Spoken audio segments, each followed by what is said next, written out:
Chapter 1. The Quiet Book. The ledger lay open on the dining table, its pages neat, obedient, harmless, numbers marched in tidy rows, expenses small enough to ignore, but 3 entries were scratched over in red pencil, firm, deliberate, final. Hours later, the master of the house, Leonard Bray, was found dead upstairs. On Riddle Street.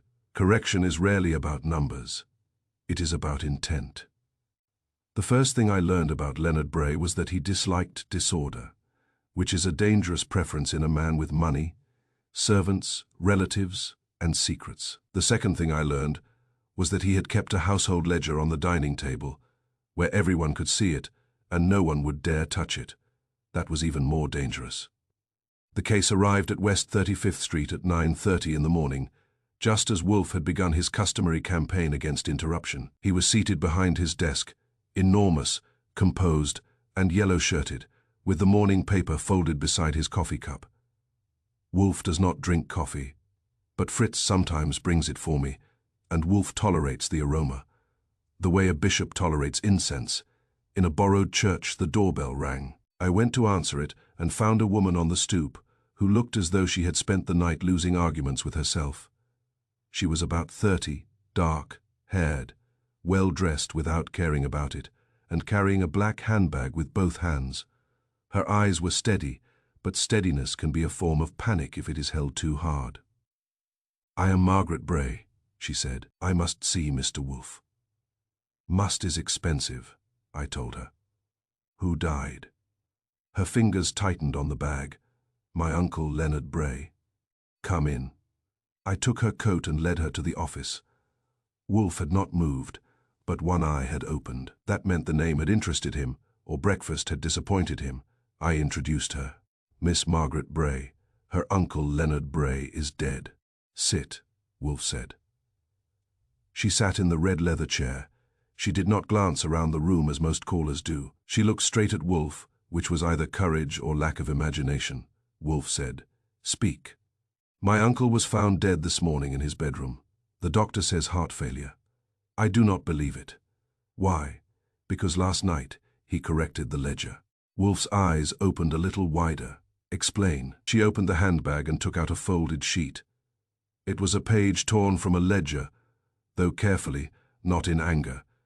She handed it to me, and I took it to Wolf.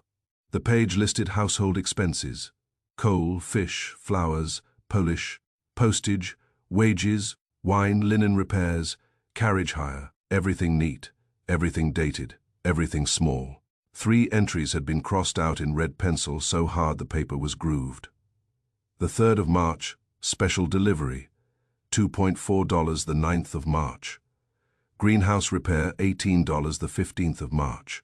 Private account, $75. Wolf looked at the page. "Who made the red marks?" "My uncle." "How do you know?" "I saw him last night after dinner. He sat at the dining table with the ledger and corrected those entries. He was angry." "Did he say why?" "Number to whom did the ledger belong?" "The household. Mrs. Vale, the housekeeper, kept it. My uncle reviewed it every Friday." "Who else was present?" She drew a breath. "My Aunt Evelyn Bray, his wife, my cousin Philip, Mr. Adrian Cole, my uncle's lawyer, Mrs. Vale, the housekeeper, Thomas Pell, the chauffeur, and me, guests. One Clara, Wren. She had been my uncle's secretary years ago. He had asked her to dinner. Why? I don't know." Wolf leaned back. "Where is the house?" "Riddle Street," I said, naturally. Wolf glanced at me. "Your wit grows moss. It's that street." Margaret continued. "After correcting the ledger, Uncle Leonard closed it and said, 'A false sum is still a lie, even when it balances.' Then he went upstairs. This morning Mrs. Vale found him dead." Wolf's lips pressed together. "Did you remove that page?" "Yes, before the police came." "There are no police." Wolf's eyes narrowed. "Why not?" "The doctor said heart failure." Aunt Evelyn agreed. Mr. Cole said there was no reason for scandal. Pfoo. It was the first pooey of the day, and not wasted. Wolfe handed the page back to me.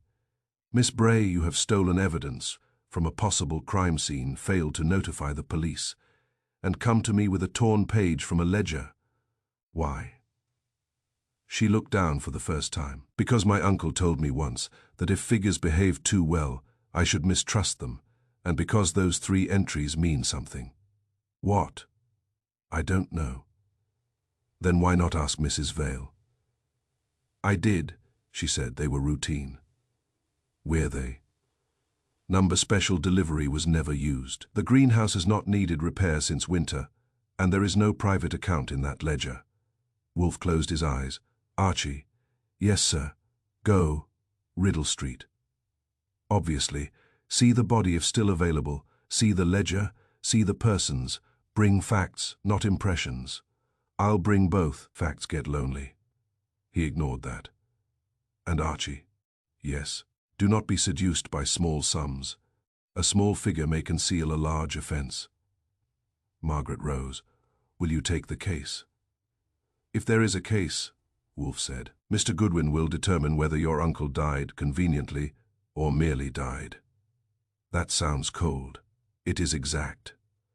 The Bray house stood 3 blocks east of the Dane house and half a block from the Wynne mansion, which was enough to make me wonder whether Riddle Street had a private arrangement with homicide. It was a stone-fronted house with black iron railings, a short flight of steps, and curtains so stiff they seemed to have been starched by court order. Margaret used her key and admitted us. Inside, the hall smelled of beeswax, old money, and flowers that had been instructed not to wilt. A grandfather clock stood near the stairs, ticking with the solemnity of a man paid by the hour. The dining room lay to the right. The ledger was still on the table. That was the first good sign, or bad one. The dining room was long, panelled, and gloomy even in daylight. At the center stood a table, polished to a dark shine. On it lay the ledger, open, harmless as a sleeping snake. A red pencil rested beside it. Margaret said, That is how he left it. Who has touched it? No one, I think. You think? She flushed. Mrs. Vale may have looked. Everyone looks, few admit touching. I went to the ledger. The torn page was missing cleanly, naturally, since it was in my pocket. The red pencil was short, sharpened to a severe point. I did not touch it. I looked at the previous and following pages. The entries were neat, uniform, and dull. Too dull. A woman entered. She was around 60, with grey hair, black dress, and a spine that had never negotiated. She looked at Margaret, then at me. Miss Bray, who is this gentleman? Mr. Archie Goodwin, from Mr. Nero Wolfe. The housekeeper's eyes cooled. Mr. Bray died of heart failure. That is one theory, I said. I collect theories before lunch. I am Mrs. Vale, housekeeper and keeper of the ledger, yes. Then you are exactly who I want.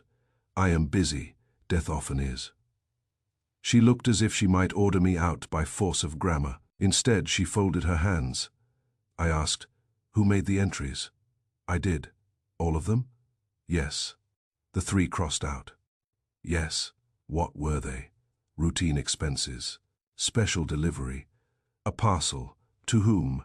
Mr. Bray. From? I don't know. Greenhouse repair. A man came to inspect a cracked pane. Name? I would have to check. Private account. Her eyes flickered. It was small but alive. That was a notation error. What private account? There is none. Then why write it? A mistake. Mrs. Vale, mistakes in household ledgers are like mice in drawing rooms. They get noticed because they do not belong. She did not smile. Mr. Bray corrected it. With anger, he disliked errors, so I hear, Margaret said. Where is Aunt Evelyn? In the morning room, Mrs. Vale said. Mr. Cole is with her. I left the ledger to its silence and went upstairs first. The master bedroom was at the rear, overlooking a small walled garden and a greenhouse. Leonard Bray was still there, which surprised me until Margaret explained that the funeral men had not yet been summoned, because Evelyn Bray had fainted, revived, objected to haste, and then demanded tea. Some households can delay even removal. Leonard Bray lay on the bed, covers pulled to his chest, face grey and composed. He was 70 perhaps, with a clipped white mustache and hands that looked as if they had spent a lifetime signing and judging. On the bedside table stood a water glass, a medicine bottle, a reading lamp, a watch, and a small brass key. I bent near the bottle, heart drops prescribed, nearly full. The room was tidy, too tidy. His slippers were aligned beside the bed. His dressing gown hung exactly on the chair. The window was closed but not locked. On the floor near the bedside table was a faint smear of red, not blood, pencil dust. He looked closer. A red fleck had lodged in the rug. He said, "Margaret." She came to the door but did not enter. "Did your uncle bring the red pencil upstairs?" "I don't know. I thought it stayed with the ledger." "So did I." I looked at the brass key. What does that open? His desk in the library. Anything else? Perhaps a small lockbox. Where? In the library, I think. I made a note. Then I noticed the watch. It had stopped at 12:20. Pocket watch, silver, open on the bedside table. Did he wind it nightly? Yes. Was it reliable? Very. Then either it stopped by accident or was stopped by hand. Margaret whispered, "At the time he died." Maybe, or at the time someone wanted us to think about. Downstairs, Evelyn Bray received me in the morning room. She was Leonard's second wife, 48, handsome and dressed in pale lavender, which may have been mourning deferred or calculation in silk. Her eyes moved once toward the dining room, toward the ledger before she remembered grief. Adrian Cole, the lawyer, sat beside her with a notebook closed on his knee. He was lean, bald, and watchful. "Mr. Goodwin," Evelyn said, "Margaret is distraught. My husband had a weak heart. That must be convenient to everyone except him." Cole stiffened. "There is no need for impertinence." "There never is. I bring it free." Evelyn's fingers tightened on a handkerchief. "Mr. Bray died in his sleep, after angrily correcting a ledger. He corrected many things angrily." "Did he mention the 3 entries?" "Number, did you ask?" "Number, why not?" She looked at me as if I had asked why she did not repair the roof personally. "Household accounts were not my concern," she said too quickly, and then smoothed the handkerchief in her lap, as if correcting a wrinkle only she could see, Cole said. Leonard had been ill. He overexerted himself. By crossing out numbers, by agitation. Who caused it? Cole's face closed. "I cannot say. Cannot or will not. Both may apply." That was something. Philip Bray, the son, was found in the library. He was 35, handsome in a soft way, and had the restless hands of a gambler or a pianist. I saw no piano. Clara Wren sat near the window. She was 40, plain, neat, and had eyes that did not waste motion. Philip said, "This is ridiculous. Father was old." "Old men are murdered every day," I said. "Some of them object," Clara Wren said. Leonard was afraid. That made Philip turn. "What nonsense," he snapped. She ignored him and looked at me. "He asked me to dinner because of a letter." "What letter?" "I don't know. He said he needed someone who remembered old correspondence." "From when you were his secretary?" "Yes." "How long ago?" 12 years. "Why did you leave?" She looked at Philip. "Ask the family." Philip flushed. Miss Wren was dismissed. "For cause." "For insolence," Clara said. "That can be a virtue." She almost smiled. I found the locked desk with Margaret's help. The brass key from the bedroom opened it. Inside were papers, old letters, insurance policies, and a small metal lockbox. The key did not open the lockbox. That required another key, absent. On top of the papers lay a sheet with 3 words written in Leonard Bray's hand.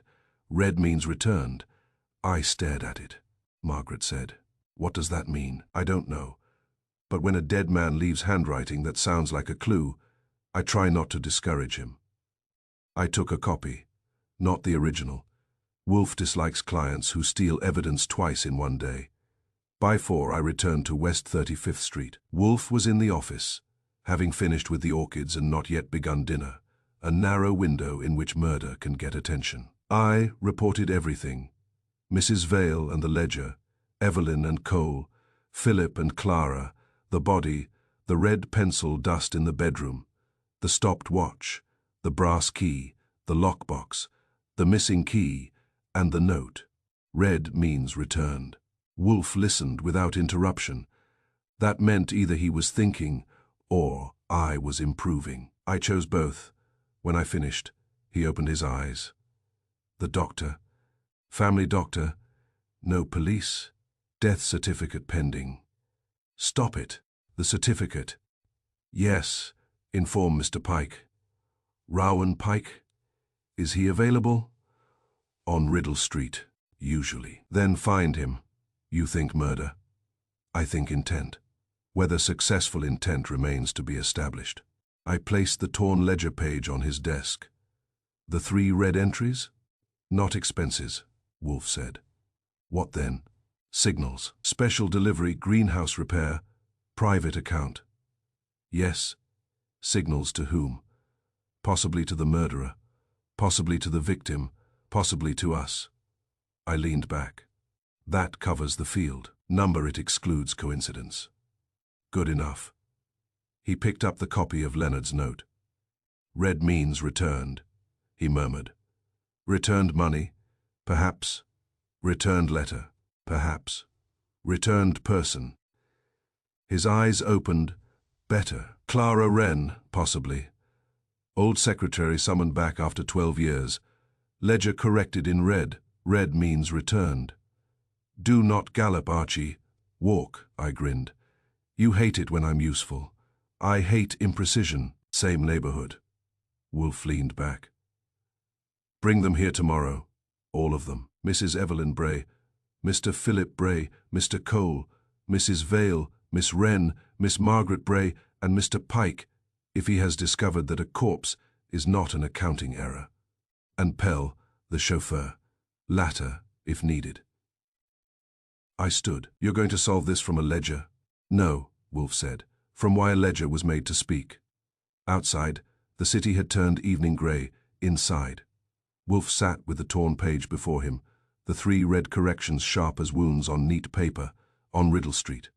Leonard Bray had died upstairs, but the first violence had been downstairs, in a quiet book where numbers were crossed out like names. Chapter 2. The death without noise.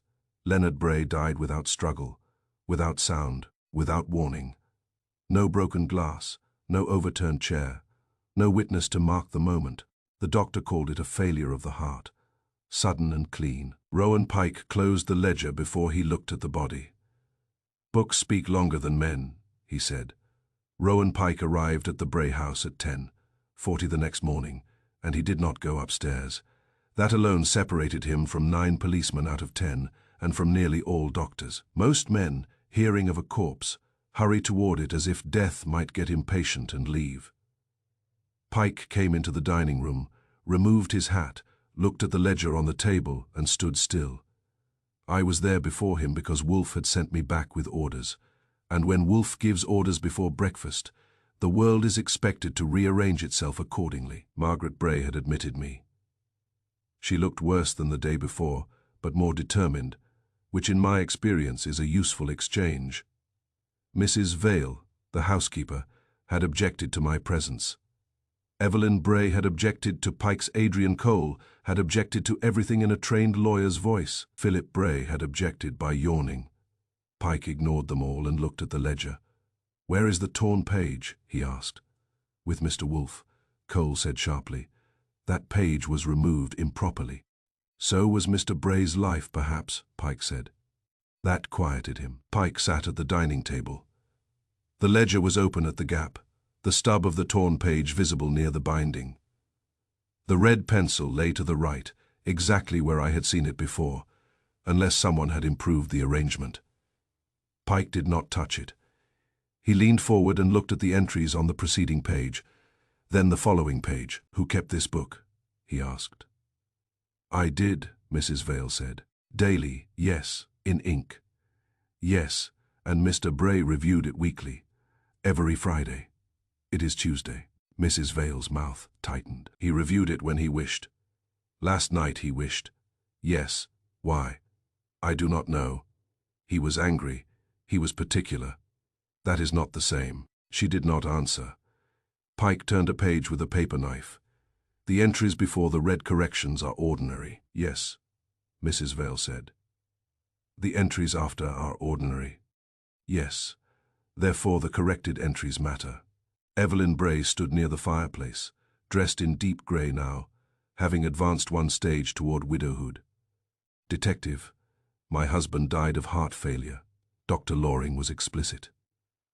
Doctors often are, Pike said. Then they revise. Cole said, there is no evidence of violence. Pike closed the ledger. The sound was small, but the room heard it. Books speak longer than men, he said. Then he rose. Now I'll see the body. Leonard Bray lay as I had seen him, composed, dry, tidy, and unavailable. Dr. Loring was present, a compact man with a trimmed beard and offended professional pride. He had known the Brays for 20 years, which is usually bad for medicine and worse for detection. Heart failure, he said before Pike asked. Cause, Pike said. Age, strain, an existing weakness. Evidence of weakness. History of palpitations. Medication, the bottle there. Pike looked at the bedside table. Heart drops, water glass, lamp, stopped watch, brass key. The red pencil dust in the rug had been marked by me with a small paper triangle, which Mrs. Vale had called unnecessary, and I had called restraint. Pike bent to examine it. What is that? Red pencil dust, I said, near the bed. Dr. Loring snorted. Irrelevant. Pike did not look at him. Why? Because pencil dust does not stop a heart. Not directly, Pike said. The doctor did not care for that. Pike examined Leonard Bray's hands. The nails were clean. Too clean. Perhaps the right thumb had a faint reddish stain near the pad. So faint that in poorer light it would have been imagination. He used the red pencil, Pike said. Last night, Margaret confirmed from the doorway. Downstairs. Yes. Then why is dust upstairs? No, one answered. Pike turned to the bedside table. Who found him? Mrs. Vale said. I did, at 7. Why enter? Mr. Bray rose at 6:30 always. When he did not ring, I knocked. There was no answer. Door locked. Number, window, closed. Lamp. Off watch. Stopped. Was the watch usually on the bedside table? Yes. Running? Yes. Who touched it? No one. Pike looked at Dr. Loring. Time of death? Between midnight and 2. The watch stopped at 12:20. It may have run down, Margaret said. It never ran down. Uncle wounded every night. Dr. Loring gave her. The look doctors give relatives who interfere with certainty. Even careful men forget. Pike picked up the water glass with a handkerchief. Did he drink? Possibly, the doctor said. Tested. For what? Anything. This is absurd, Evelyn said from behind us. Pike looked at her. Yes, that is why I'm here. That did not please her. The room itself offered very little. No overturned chair, no broken glass, no disturbed bedclothes, no sign that Leonard Bray had fought death or expected company. His slippers sat aligned. His dressing gown hung straight. The curtains were drawn. If murder had entered, it had done so with excellent manners, Pike said. What sound did anyone hear? None. Mrs. Vale answered. Household asleep. Yes, who was awake after midnight? A pause. Philip Bray said from the hall. I was. We turned. He stood there in a blue dressing gown over his clothes, as if he had been interrupted while trying to become respectable, Pike said. Why? I read late. Where? Library. Until? 1, perhaps. Alone. Yes. Did you hear anything? Number see anyone? Number did you go upstairs? Yes. To bed. What time? After 1. Pass your father's door? Yes. Anything unusual? Number that was too smooth to be useful, Pike asked. Did you know he had corrected the ledger? Philip's eyes flickered. Margaret told me. When? This morning. Not last night. Number did your father speak to you after dinner? Number did you speak to him? Number did you want to? Philip's mouth tightened. Frequently, it rarely profited me. That was honest enough to be ugly. Downstairs again, Pike requested the whole household. Evelyn objected. Cole objected. Mrs. Vale objected silently. Margaret cooperated. Clara Wren watched from the window, with a plain face and intelligent eyes. Thomas Pell, the chauffeur, came in smelling faintly of motor oil. The servants were grouped behind Mrs. Vale, cook, maid, footman. No one looked happy. Happiness at an inquest is suspicious, but so is too much misery. Pike stood by the dining table, one hand resting near the closed ledger. Mr. Bray died without sound, he said. No struggle, no call, no broken object, no witness to the moment. Dr. Loring calls it heart failure. I do not reject that conclusion.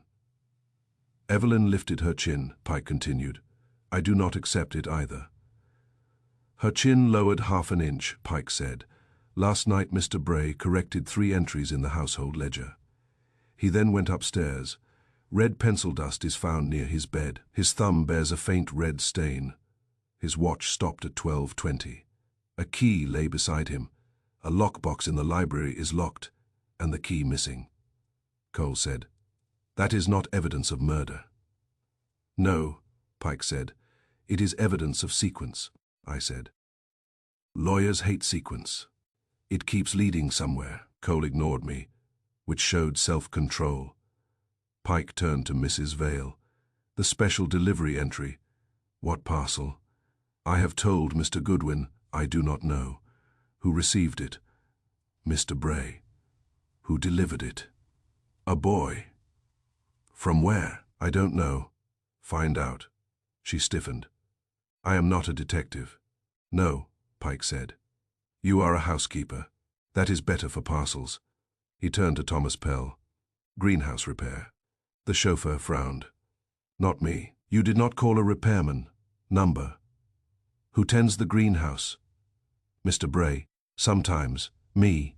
Was anything broken? Number. Then why enter $18? Pell looked at Mrs. Vale. I don't know. Private account, Pike said to Cole. Cole said, I know nothing of that. Yet you were Mr. Bray's lawyer, not his bookkeeper. Did he have a private account? Many men have private accounts. Did this one? Cole hesitated. Yes, Pike said. Cole's face hardened. I will not discuss confidential matters. Mr. Bray is dead. Confidentiality survives death. Not always, I said. Sometimes murder contests it. Pike did not press further. Then he had made Cole put a marker on the board. Clara Wren spoke quietly. Leonard would not correct an amount unless the item itself was false. Everyone looked at her, Pike said. Why? Because he cared more about categories than totals. If coal cost too much, he complained. If an entry was false, he corrected it in red. You know that, from when you were secretary. Yes. Did he use red often? Rarely? What did it mean? Return, reversal. Something put back where it belonged. I looked at Margaret. Red means returned, Pike said. Did he tell you that? Years ago. Why were you invited last night? Clara's expression did not change. To remember something. What? He did not say before dinner. After dinner, he asked whether I remembered a letter written in red pencil. Did you? Yes. From whom? She looked at Evelyn Bray, then Philip, then back to Pike. From his first wife. That stirred the room, Evelyn said coldly. This is grotesque, Clara continued. Her name was Helen Bray. She died 12 years ago. How? Pike asked. An accident, Cole said sharply. Clara looked at him. Was it? The silence after that was better than any answer, Pike asked. What letter? Clara said. I don't know. I remembered only that Helen wrote a note in red pencil the night before she died. Leonard locked it away. He dismissed me a week later. Margaret whispered. Uncle never mentioned a note. No, Clara said. He would not. The case shifted then, not visibly, but fully. The 3 red corrections were no longer household expenses. They were old signals, pointing backward 12 years. Pike reopened the ledger and looked again at the 3 crossed entries. Special delivery. Greenhouse repair. Private account. He did not speak for a while. Then he said, Mr. Goodwin, Mr. Wolfe should hear this. I was planning on telling him before he starved from ignorance. I telephoned from the hall. Fritz answered. Wolfe was in the plant rooms, I said, red pencil. First wife, old letter, and possible murder. Fritz said, one moment, which is Fritz's way of acknowledging civilization has been threatened. Wolfe came on. Yes, I gave him the report in order. Pike closing the ledger first. The body without struggle, the red dust upstairs, the watch, the key, Philip awake, Cole's private account, dodge Clara's memory of Helen Bray's red pencil letter, and the phrase, red means return. When I finished, Wolfe was silent long enough that I could hear faint city noise through the hall window. Then he said, Bring Miss Wren to you. Yes. Now. Yes. What about the body? The body has said little. The book has said more. Mr. Pike has not wasted the day. I'll tell him. He'll blush inwardly. Do not chatter, bring Miss Wren and the ledger. The ledger may be evidence. Then bring Mr. Pike too. I hung up and returned to the dining room. Wolfe wants Clara Wren, the ledger, and you, I told Pike. In that order. Probably by importance. Pike nodded.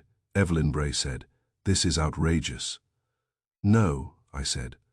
Outrageous is a family doctor calling a death clean while red pencil dust sits beside the corpse. This is transportation. Margaret gave me the faintest smile. Evelyn did not. We left Riddle Street with the ledger wrapped, Clara Wren silent, and Pike carrying his hat as if it contained the morning's questions. At West 35th Street, Wolfe received us in the office. He looked first at the ledger, then at Clara, then at Pike. That was his order too. Miss Wren, he said. Sit. She did. You were secretary to Leonard Bray 12 years ago. Yes. You remember a red pencil letter written by his first wife. Yes. Cite what you remember. I never read it. Wolfe's eyes narrowed. Pfoo. I saw the first line only, she wrote. If Red returns, Leonard, it will not be mine alone. That was enough to make even Wolfe still. I wrote it down. Wolfe leaned back. The death without noise begins to speak. Clara looked at him. Was Leonard murdered? Wolfe closed his eyes. Not yet, he said. I knew what that meant. It meant yes, but not enough. Chapter 3. The house that balanced itself. The household ran with careful order. Servants paid. Bills settled. Nothing extravagant. Mrs. Bray kept the accounts herself, each figure penned in soft graphite. But the red pencil was not hers. She never used it. 3 entries bore its mark, corrected with a sharper hand. Someone had revised the truth before the death arrived. If Leonard Bray had built anything in his life more carefully than his fortune, it was his household. That became clear within 5 minutes of examining the ledger properly. Something neither grief nor professional pride had yet managed. The book itself was not merely neat, it was disciplined. Lines ruled with a steady hand, figures aligned with a care that bordered on devotion, entries dated and cross, checked with a system that suggested habit more than intelligence. There is a difference. Intelligence invents systems. Habit preserves them. Mrs. Vale had kept the book in pencil, soft graphite, as the chapter of facts now insisted, so that errors could be corrected without fuss. Wolfe approved of that principle. He dislikes fuss more than error, though he tolerates neither. But the red pencil was another matter. It did not belong. Wolf had the ledger open on his desk, with the torn page replaced loosely for context. Clara Wren sat to one side, composed, remembering more than she intended to say. Rowan Pike stood near the shelves, silent as usual, which meant his mind was not. I took my usual place and began, because silence in Wolf's office must earn its keep. The entries are all in graphite, I said. Uniform pressure, same hand. Mrs. Vale's, no corrections in ink, no overwriting, no erasures beyond minor adjustments. Then suddenly, we get 3 entries crossed out in red pencil, hard enough to score the paper. Yes, Wolf said. That's not correction. That's judgment. Better, Wolf said. Continue. I tapped the page, special delivery, greenhouse repair, private account. None of them belong in the pattern. Mrs. Vale doesn't use red, she confirmed it. Which means the red pencil was used only by Leonard Bray. Yes, yes. And he used it not to fix arithmetic, but to reject entries entirely. Yes, meaning the entries were not mistaken amounts. They were wrong categories. Precisely, I leaned back.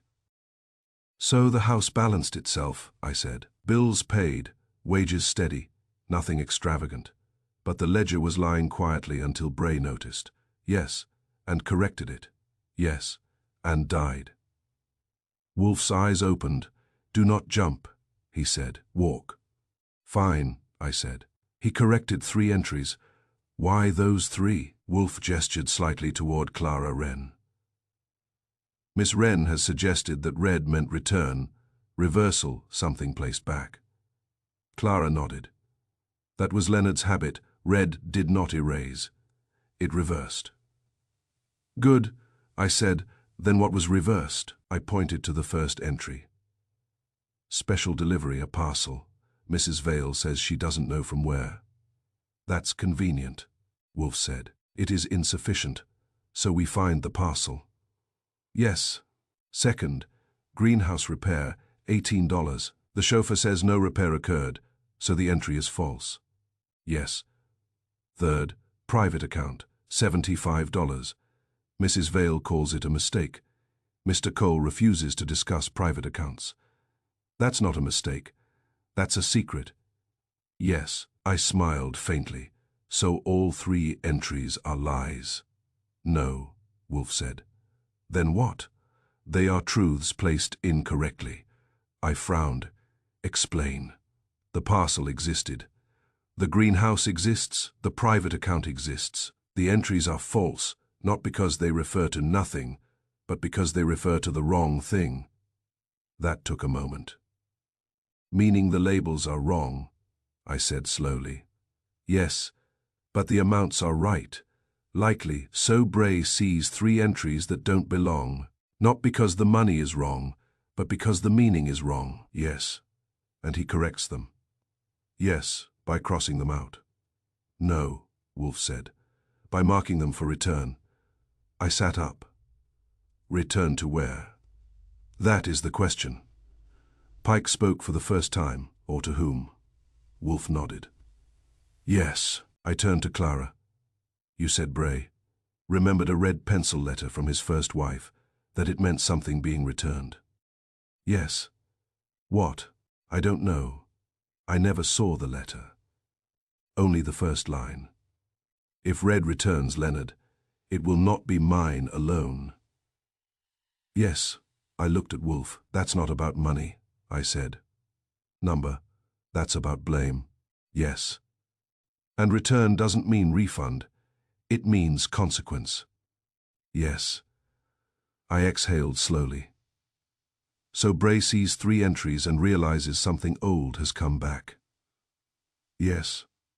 Something connected to those entries. Yes. Something worth marking in red. Yes. And something worth dying over. Yes. Too small to kill over now. Yes. But not too small to hide something. Yes. I nodded. Then they're not payments, I said. What then? Wolf asked. Signals. That word has been used, Wolf said. Define it. They point to something else. something not written in the ledger. Better, Pike said. The categories are disguises. Yes, I said. Special delivery might not be a parcel. Greenhouse repair might not be repair. Private account might not be an account. Wolf's lips moved slightly. That was approval. Not quite expressed, I continued. So what are they? Silence. Then Clara Wren said quietly, places. We all looked at her. Special delivery, she said. The front door deliveries arrive there. Go on, I said. Greenhouse repair, the garden, the greenhouse. And private account, I asked. She hesitated. The study, she said. Wolf's eyes opened. Explain. Leonard used to call his private papers his account, Clara said. He would say, that belongs to my account, meaning his private desk, his locked box, his personal records. I felt it click. So the 3 entries aren't expenses, I said. They're locations. Yes, Wolf said softly. Front door, garden, study. Yes, and Bray marked them in red. Yes, meaning return. Yes, meaning something at those places had come back. Yes, or been placed back. Yes, I stood. Rowan, yes. We go back, he nodded. Wolf said, Archie, do not disturb anything unnecessarily. I disturb everything necessarily. I am aware, be selective. Fine, I'll disturb only what deserves it. That will be a novelty. We returned to Riddle Street with the ledger's new meaning riding in the back of my head like a passenger who refuses to pay but insists on giving directions. At the front door, nothing seemed unusual. Deliveries came and went. Packages were signed for, opened, forgotten, but Mrs. Vale admitted that the special delivery had arrived 2 days earlier. Signed for by Philip Bray, Philip said. It was nothing documents. From whom? I asked. A firm. Which firm? I don't remember. That's convenient. He looked annoyed. I can find the envelope.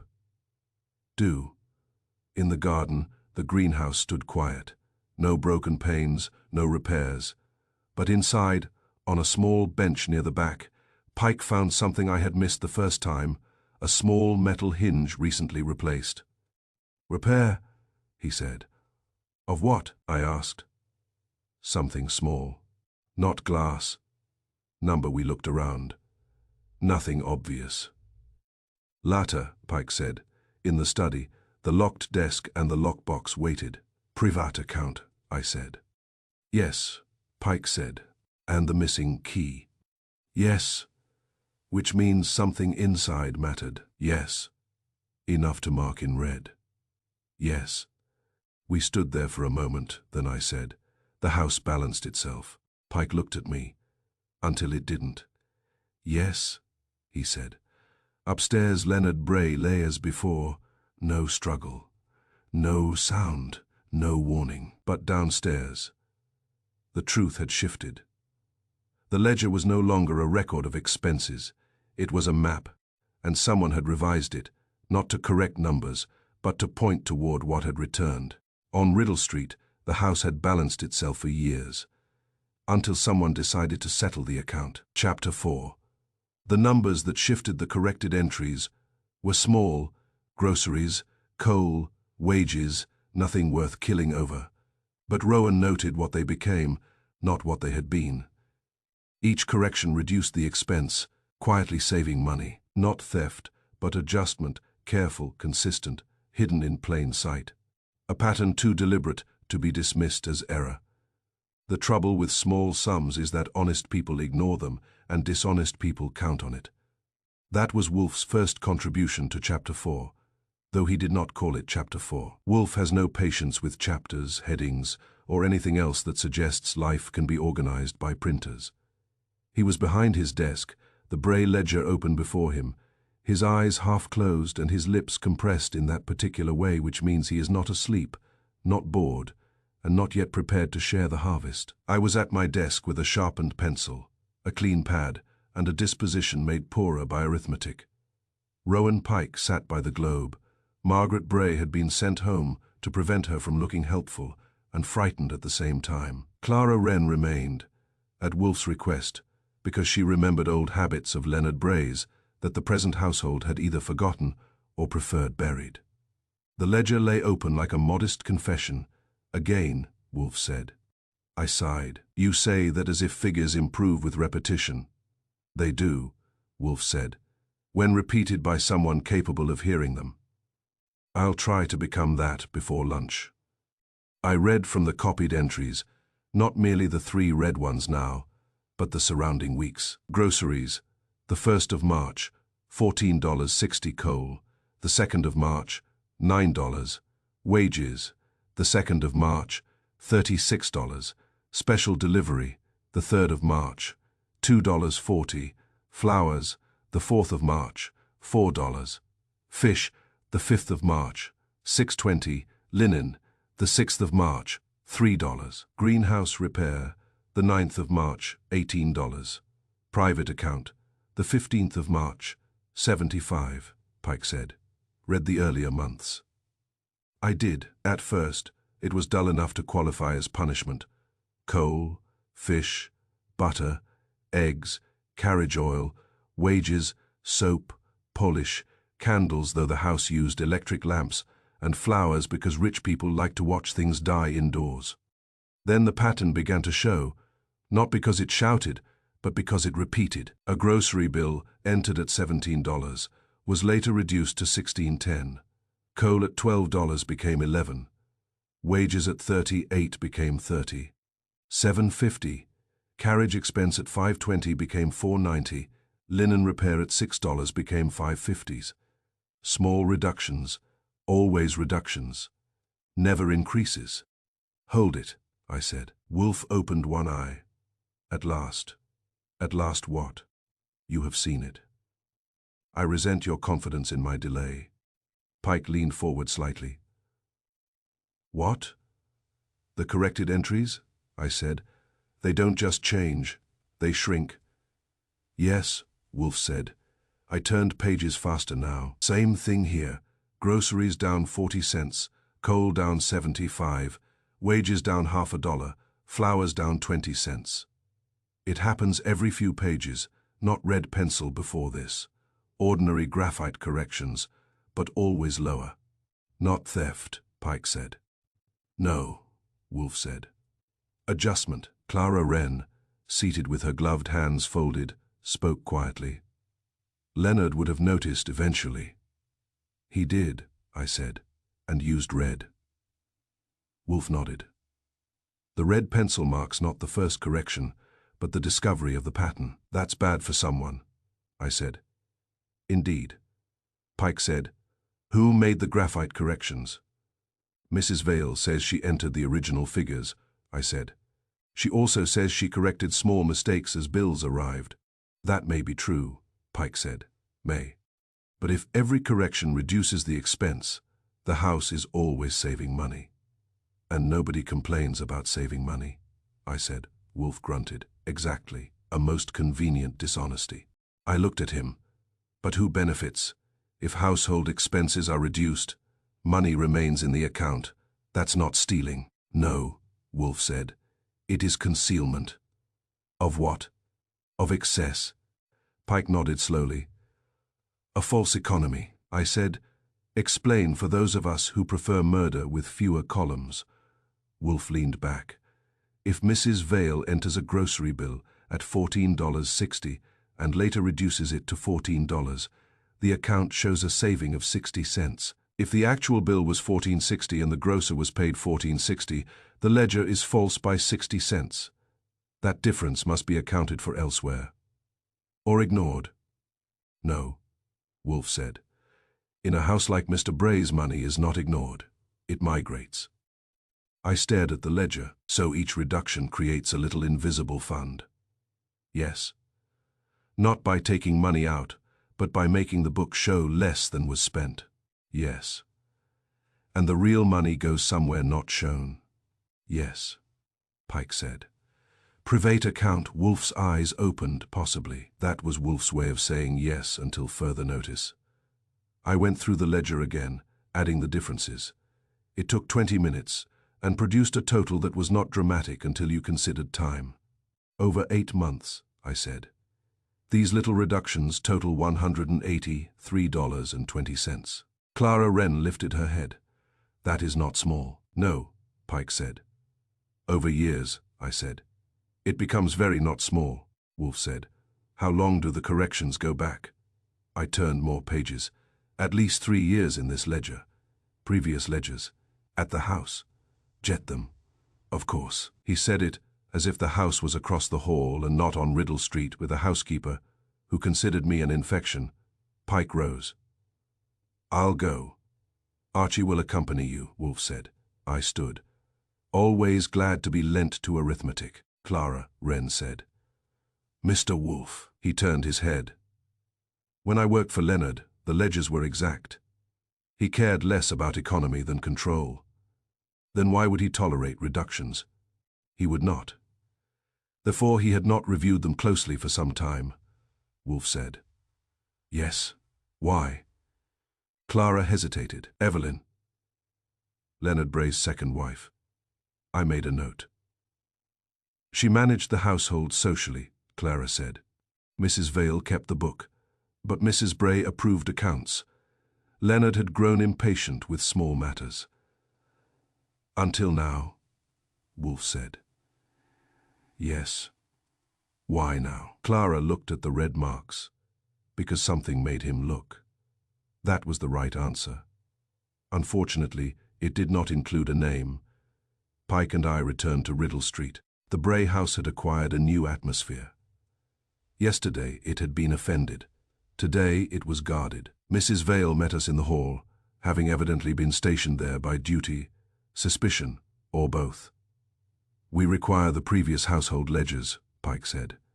Mrs. Vale's face did not change. By whose authority? Mine, Pike said. That is not sufficient. Then we can wait while a warrant is obtained and every drawer in the house is opened by men with muddy shoes. She considered that. Housekeepers understand threats to floors.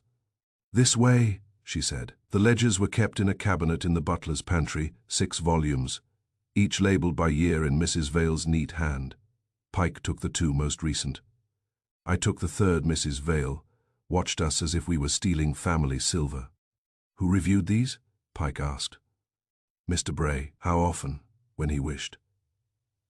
That answer has become tired, I said. She looked at me. Mr. Bray trusted me. Then you should be especially careful. Trust leaves fingerprints. Her lips tightened. We took the ledgers to the library. Margaret Bray joined us, then Philip, then Evelyn, then Adrian Cole, each drawn by that instinct, which tells suspects that something is happening without them. Clara Wren had remained at Wolf's office, which was wise. The room already had enough temperature. Pike opened the previous year's ledger. The same pattern appeared. Small corrections. All downward. Groceries reduced, coal reduced, wages reduced, carriage expense reduced, repairs reduced, always modest, always plausible, always in graphite. Then, 6 months earlier, a different kind of notation, a tiny mark in the margin, not red, a small circle. What's that? Mrs. Vale said. A reminder. For what? To check the bill, did you? Yes. Then why is the circle still there? She did not answer. Pike turned pages, more circles. Each beside a corrected entry, then fewer, then none. When did the circle stop? I asked. Pike checked the dates. 2 months ago, and the reductions continued. Yes. I looked at Mrs. Vale. You stopped marking reminders, but kept correcting. I corrected bills, as needed. Always downward. Yes, you never once discovered a bill was too low. Number, that's a remarkable household. Even error is economical. Evelyn Bray spoke from the doorway. This is grotesque. Leonard is dead. And you count coal. Pike looked at her. Summonine counted it before us. That is no crime. No, Pike said, but it may be motive. Philip laughed. Motive over pennies. I turned to him. Pennies over years become dollars. Dollars become habits. habits become blackmail. Blackmail becomes, well, frequently our business. He stopped laughing. Adrian Cole said, "This line of inquiry is speculative." "Good," I said. "Then you'll have no objection when it becomes factual." Pike turned to Mrs. Vale, who had authority to approve household expenses. "Mrs. Bray." Evelyn stiffened. "Mrs. Bray," Pike repeated. "Yes." Mr. Bray rarely troubled himself. Evelyn said, "I signed monthly summaries. I did not examine coal bills." "Who prepared the summaries?" "Mrs. Vale, and the amounts from the ledger, which had been corrected." "Yes. So if the ledger was false, your approvals were false." Her eyes sharpened. "I did not falsify anything." "No one said you did," Pike said. "She heard it anyway," I said.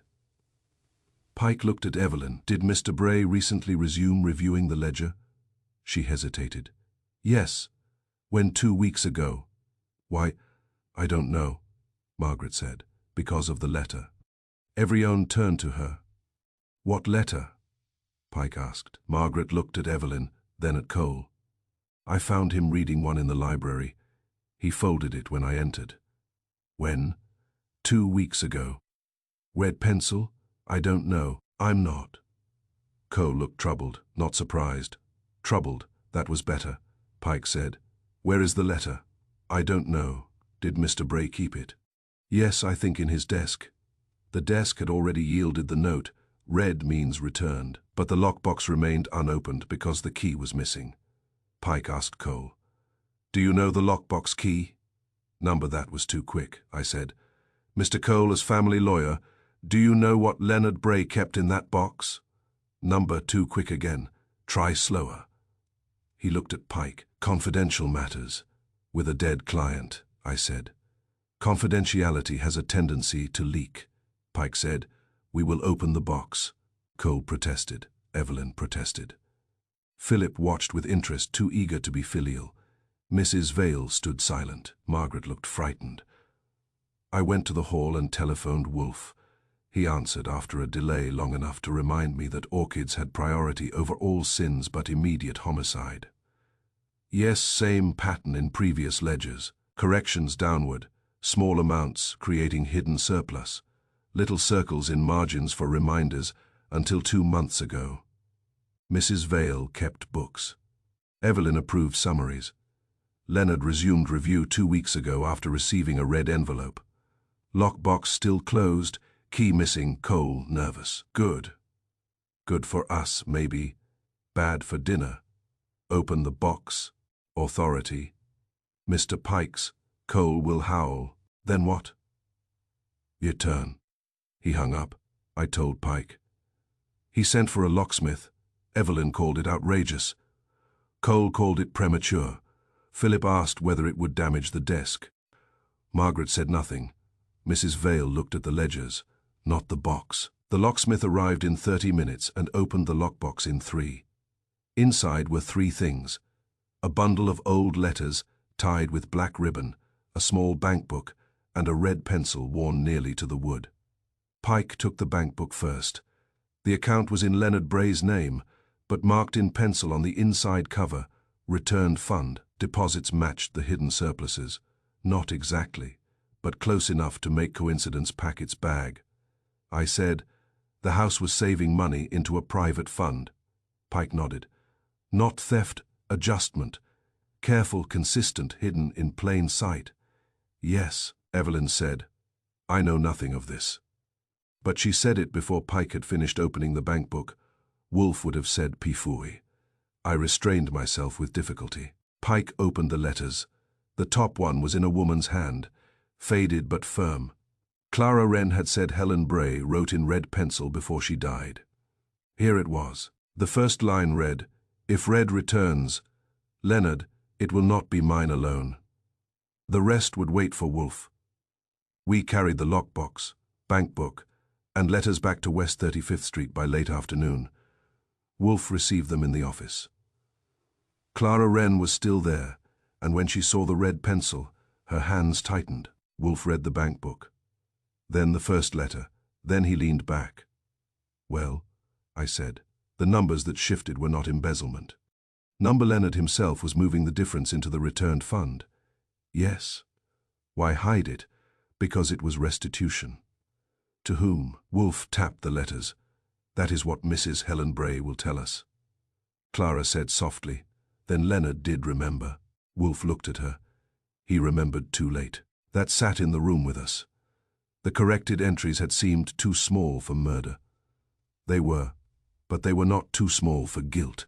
Over years they had formed a fund, and over years guilt had learned to count. On Riddle Street, the house had balanced itself, but the balance was false.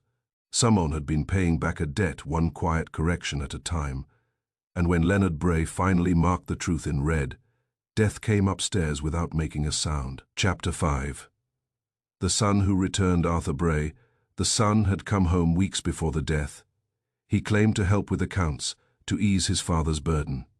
He was educated, precise, fond of order and neat endings. And he carried a red pencil in his coat, always sharpened. On Riddle Street, habits rarely travel alone. The discovery of Arthur Bray improved the case by complicating it, which is the usual bargain facts make with detectives. Until then, the Bray household had presented us with a widow who objected too much, a lawyer who concealed too smoothly, a housekeeper who kept books too neatly, a former secretary who remembered too carefully, a chauffeur who knew the greenhouse too well, and a son named Philip who had the moral posture of a damp towel. That was already enough for any decent murder. Then Arthur Bray arrived in the file, as if the family had kept one son in reserve for later suspicion. He had not appeared in Margaret Bray's first account because, as she explained over the telephone to Wolf that morning, Arthur was not really in the house. That phrase moved Wolf's eyebrow 1/8 of an inch. A man may be in a house or out of it. Not really is an attempt to invite fog indoors. At 11, after the orchids had received their superior attention, Wolf settled behind his desk. I had the new information ready, and Pike had come in with the lockbox letters under seal. Clara Wren sat by the window because Wolf had again requested her presence. She had become useful in that quiet way. People become useful when they know old sins by their first names. Wolf said. Archie, the son, Arthur Bray, I said. Leonard Bray's elder son by his first wife, Helen, 42, educated at Columbia, studied accounting, worked in Boston for a shipping firm. Dismissed after a dispute involving missing vouchers. Not charged. Returned to the Bray house 3 weeks before Leonard died. Purpose, according to Margaret, to help his father with accounts. Wolf's eyes opened. Indeed. That was my reaction, though less dignified, Pike said. He had been staying in the East guest room, not the family wing. He was present. The night Leonard died, though no one mentioned him at first. Clara Wren turned her head. Why not? Because, I said. Arthur had gone out after dinner and returned late. According to Mrs. Vale, the family considered him uninvolved. Wolf made a sound. Pofu, it gets better, I continued. Arthur carries a red pencil in his coat pocket.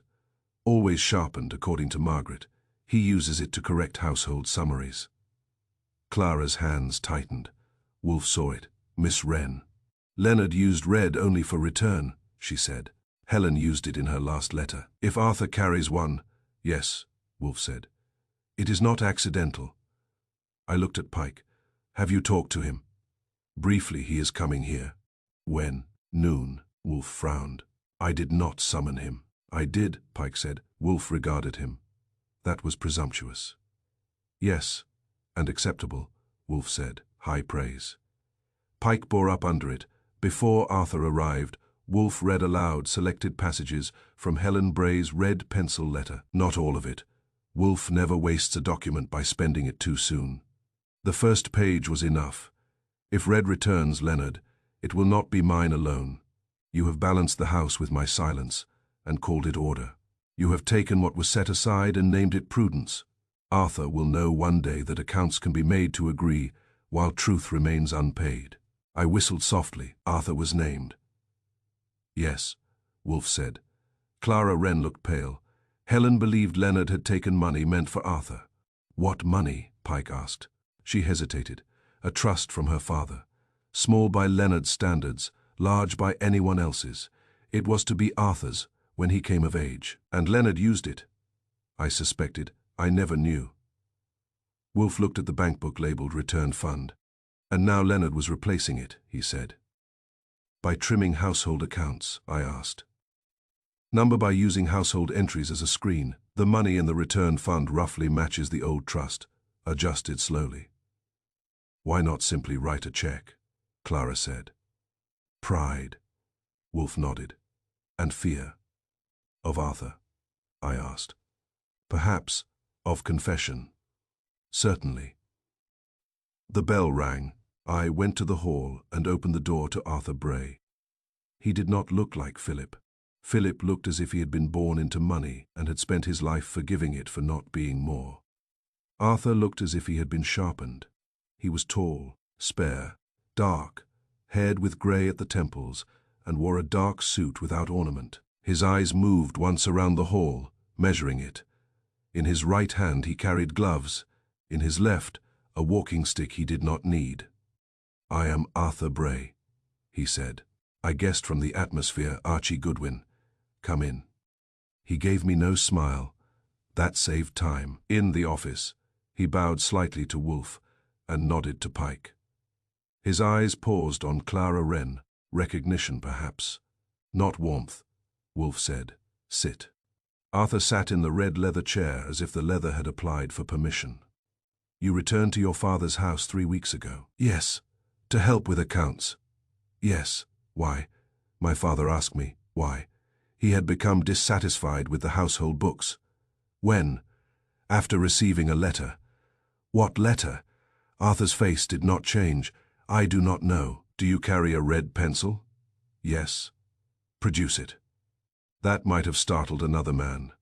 Arthur reached into his inside pocket and withdrew a red pencil, sharpened to a narrow point, its wood polished by use. He laid it on Wolf's desk. Wolf did not touch it. Why red? For correction. What kind? Final correction. I wrote that down. Arthur glanced at me. Is that amusing? Not yet. Wolf said, Did you use that pencil in the household ledger? Number did your father? Yes. You saw him? Yes. When? The night he died. Where? In the dining room. Did you speak? Yes. About what? The accounts. And he told me he had found what I was looking for. No. One moved. Wolf leaned forward half an inch. What were you looking for? Arthur looked at the ledger, then at Clara Wren, then back to Wolf. My mother's money, he said. There it was, not shouted, not wept. Placed, Wolf said. You believed your father had taken it. I knew, proof. Number until now. Now, he looked at the bank book, returned fund. You knew of it. Not until Detective Pike showed me a copy this morning. Pike's face revealed nothing. I made a note to ask him later when he had done that, and why I had been deprived of watching, Arthur continued. My mother's father left money for me. My father absorbed it into household investments, then denied the trust ever existed. My mother challenged him. She died. The matter vanished. Died how? Wolf asked. Arthur's jaw tightened. Greenhouse accident. Explain. She fell through a glass panel during a storm. That was the verdict. Do you accept it? Number the room held that answer. Clara Wren looked down. Wolf said, Did you kill your father? Number did you wish him dead? Yes. That was direct. Even Wolf appreciated directness when it was not stupid. Did you enter his room the night he died? Number. Were you in the house? I left after dinner. Where did you go? To walk. For how long? Nearly 2 hours. Can anyone confirm? Number. Convenient.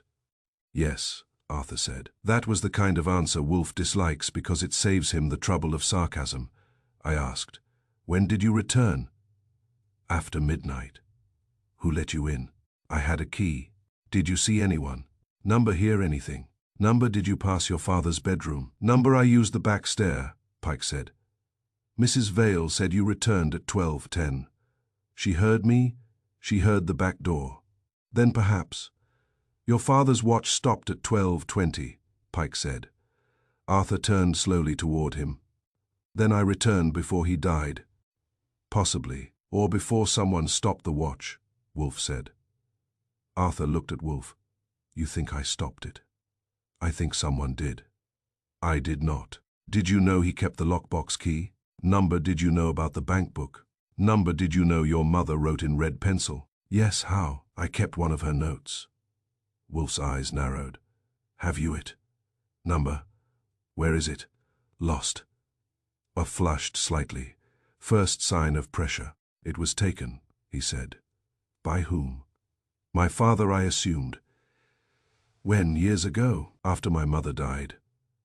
Clara said quietly. Leonard destroyed nothing. He kept everything.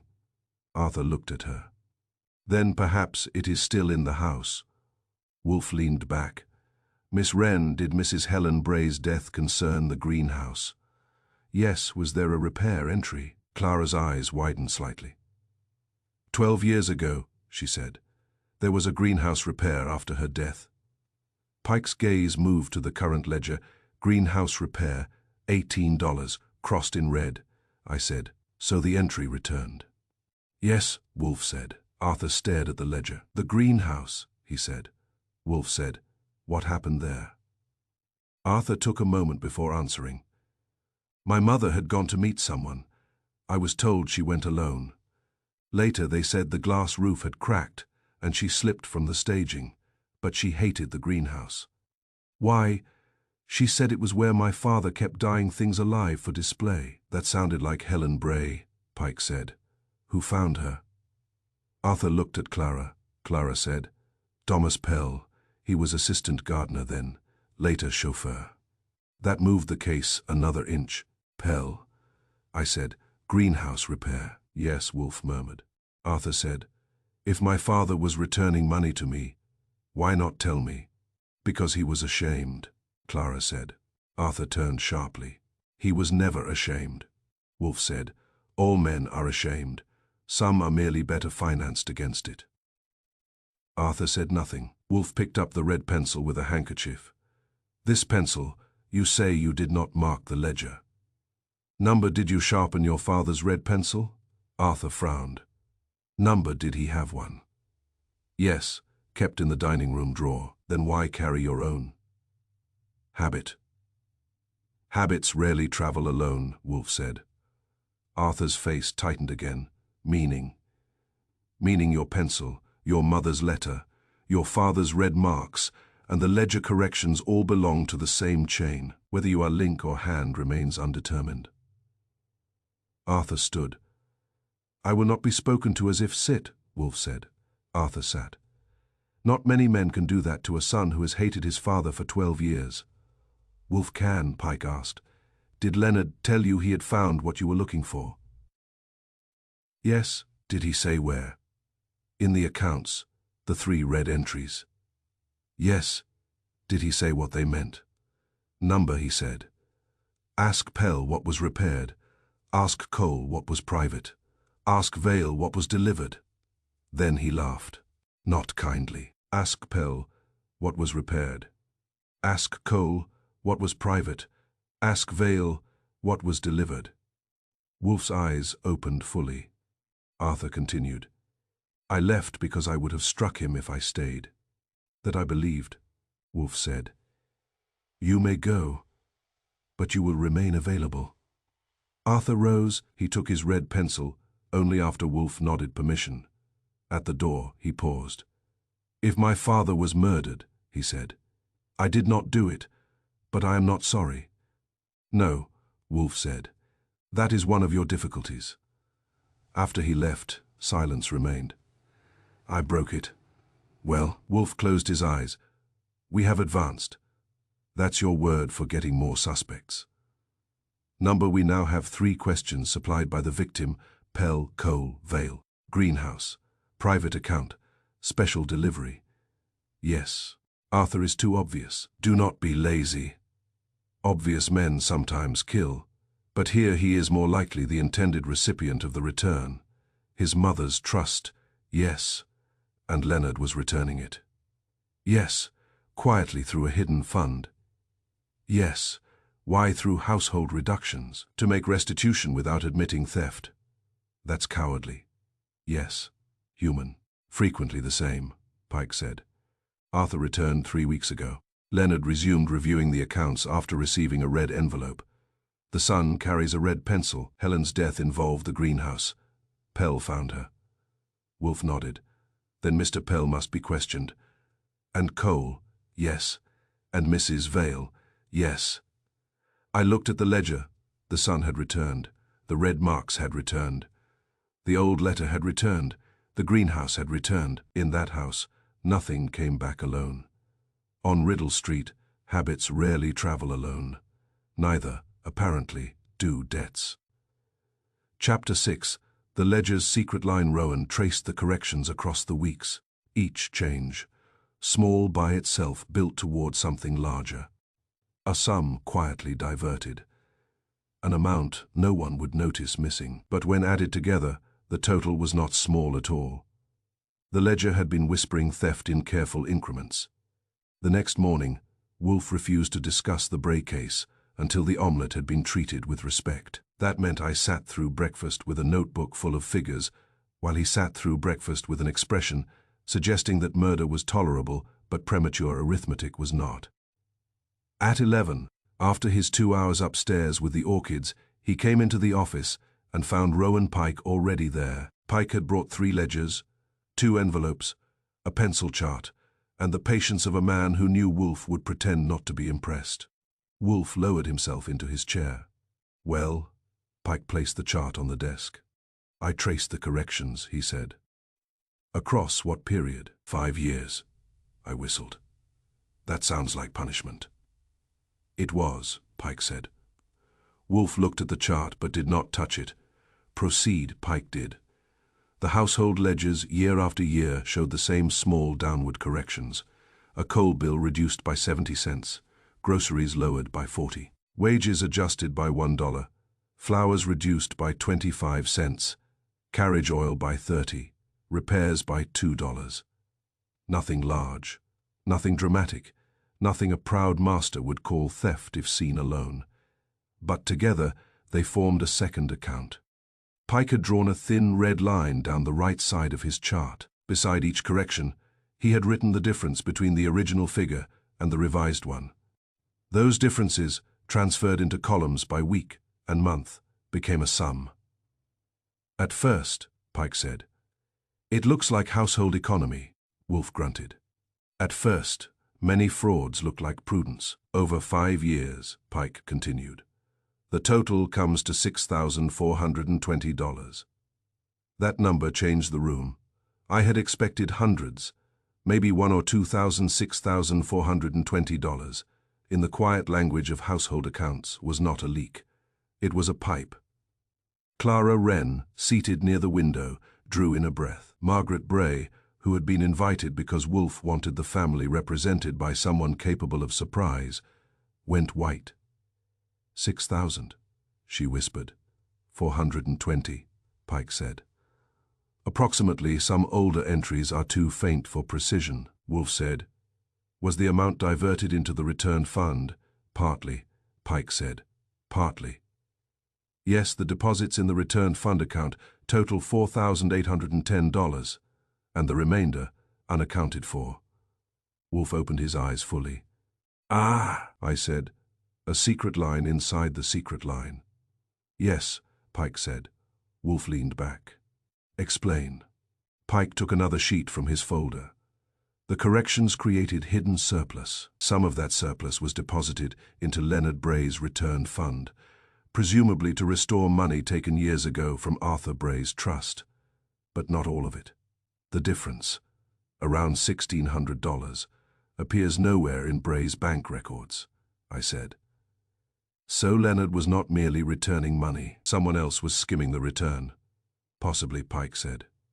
Or Leonard diverted part elsewhere, Wolf said. Possibly, Margaret said. Uncle Leonard would never steal from his own restitution. Wolf turned his head. Miss Bray, your uncle appears to have stolen the original trust. Moral confidence is no longer available at full strength. She flushed, but did not argue. Clara Wren said quietly, Leonard may have begun the fund. Someone else may have discovered it. Yes, Wolf said, and used it. Yes. I looked at the chart. So the ledger had been whispering theft in careful increments. Wolf said, not whispering recording, it is we who lacked hearing. Pike nodded. The question is who controlled the line. Mrs. Vale kept the book, I said. Yes. Evelyn Bray approved summaries. Yes. Cole knew the private accounts. Yes. Pell knew the greenhouse repair. Yes. And Arthur had returned to examine accounts. Yes. Wolf looked at Pike. Have you answered Mr. Bray's 3 questions? Not yet. Then answer 1. Pike opened a smaller notebook. Pell, greenhouse repair. Thomas Pell, the chauffeur, had once been assistant gardener. 12 years ago, when Helen Bray died in the greenhouse, he had been the one to find her. The current ledger entry, greenhouse repair, $18, was false as a repair, but not false as a payment. $18 had been paid to Pell 3 weeks before Leonard died. For what? I asked. Pike said. He says overtime. Chauffeurs get overtime for greenhouses. Apparently not. Wolf said, bring him. Pike had anticipated the order. Pell was waiting in the front room with the expression of a man who wished he had chosen a profession with fewer questions. I fetched him. He was in his 50s, thick, shouldered, with weathered hands and eyes that avoided furniture more than faces. He stood before Wolf's desk until Wolf told him to sit, then sat on the edge of the chair as if expecting it to move. Mr. Pell, Wolf said, you were paid $18 under the entry greenhouse repair. Yes, sir. For what? What work? Greenhouse work. What specifically? Pell swallowed. A hinge. Where? Back vent. Detective Pike found a hinge recently replaced. Did you replace it? Yes, when? 3 weeks ago. Why was it not recorded as hinge repair? I don't keep the book. Wolf's eyes narrowed. Do not waste us. Did Mr. Bray ask you what was repaired? Pell's face changed. When the night he died. And what did you answer? The hinge. Did he believe you? Pell hesitated. Number. What did he believe? Pell looked at Margaret, then at Clara Wren, then down. That it was the same hinge, he said. Clara whispered. Helen. Wolf did not move. Explain. Pell's voice was low. Mrs. Helen fell from the greenhouse staging 12 years ago. There was a vent hinge broke loose. It was said the frame gave way. I found her. Was the hinge defective? Number. Then how did it break? I don't know. Mr. Pell. Pell's hands clenched. It had been loosened. Silence, Margaret whispered. By whom? I don't know, Wolf said. Did you know then? I suspected. Whom? Pell looked at Clara. Mr. Bray. Margaret stood. Number, Wolf said sharply. Sit, Miss Bray. She sat. Pell continued. Mrs. Helen had quarreled with him. I heard voices. Later I found her. The hinge screws had been backed out. Not all the way enough. Did you tell anyone? Number. Why not? I had a wife, children, work. Mr. Bray said it was an accident. Mr. Cole said it was an accident. Mrs. Vale said I had seen wrong. Wolf's eyes moved. Mrs. Vale? Yes. Was she present? She came after I called. And the repair bill? Mr. Bray paid me $18 then too, said for emergency repair. I wrote that down hard. $18, Wolf said. Same amount. Yes. 3 weeks ago he paid you $18 again. Yes. Why, he asked me to replace the same hinge, said he wanted it right this time. Wolf's face did not change, but the room did. Leonard Bray had not forgotten. He had reenacted a repair from 12 years ago and marked it in red. Wolf said, Did he ask you to testify? Pell's eyes lifted. He asked whether I would swear to what I saw. And I said yes. When? The afternoon before he died. Wolf nodded once. You may go. Remain available. Pike said, which gave someone reason to stop Leonard before he gathered the others. Wolf looked at him. The next question. Cole, private account. Adrian Cole did not come willingly, but he came. Lawyers often confuse reluctance with dignity. Cole had a full supply of both. He entered with his chin up and sat before being told, which did not improve Wolf's opinion. Wolf said, Mr. Cole, private account, $75. I have already stated that I cannot discuss confidential matters. Then listen while I discuss them. Cole's face hardened. Wolf said, Leonard Bray kept a returned fund to restore money taken from Arthur Bray's trust. The ledger corrections supplied deposits. A portion of the surplus is missing. The entry private account appears to record $75. What account? I do not know. Mr. Cole, I said I do not know. Wolf sighed. Archie, the bank book. I handed it over. Wolf opened it and pointed. On March 15th, $75 was withdrawn from the returned fund. Not deposited, withdrawn.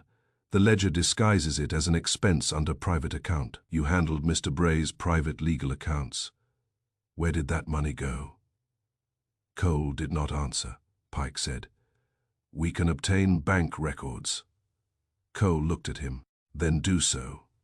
Wolf's voice hardened. You are tiresome. Did Mr. Bray withdraw $75 to pay you? Number did you receive it? Number did Mrs. Bray? A pause. There it was. Wolf leaned back. Ah, Cole said. I did not say.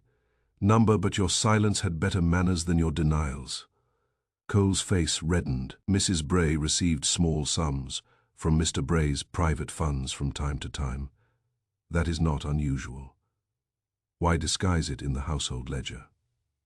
I don't know. Because, Wolf said, Mr. Bray did not wish Arthur Bray to know that the fund created to repay him was being tapped by his stepmother.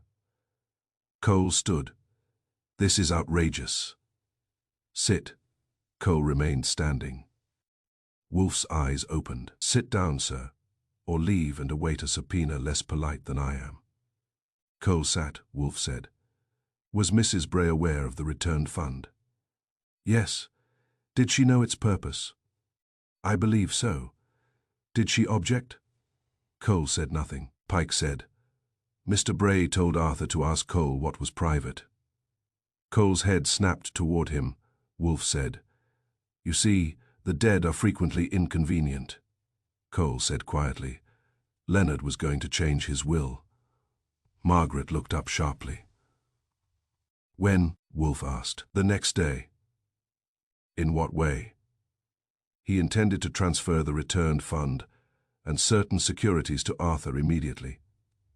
He also intended to reduce Mrs. Bray's allowance. Did Mrs. Bray know? Cole closed his eyes. Yes. There was the second answer. Private account meant Evelyn Bray's withdrawals from Arthur's restitution. Wolf dismissed Cole. He left looking like a man whose profession had failed to protect him from nouns. I said, greenhouse repair, Pell's testimony about Helen's death, private account, Evelyn taking from the restitution fund. Yes, Wolf said. Pike said, that leaves special delivery. Mrs. Vale, I said. Indeed, Wolf said. Mrs. Vale entered with her usual austerity, but there was something under it now. Fear, perhaps, or anger. With housekeepers, the two often used the same shoes. Wolf did not invite her to sit. She did anyway, which amused me. Mrs. Vale, Wolf said.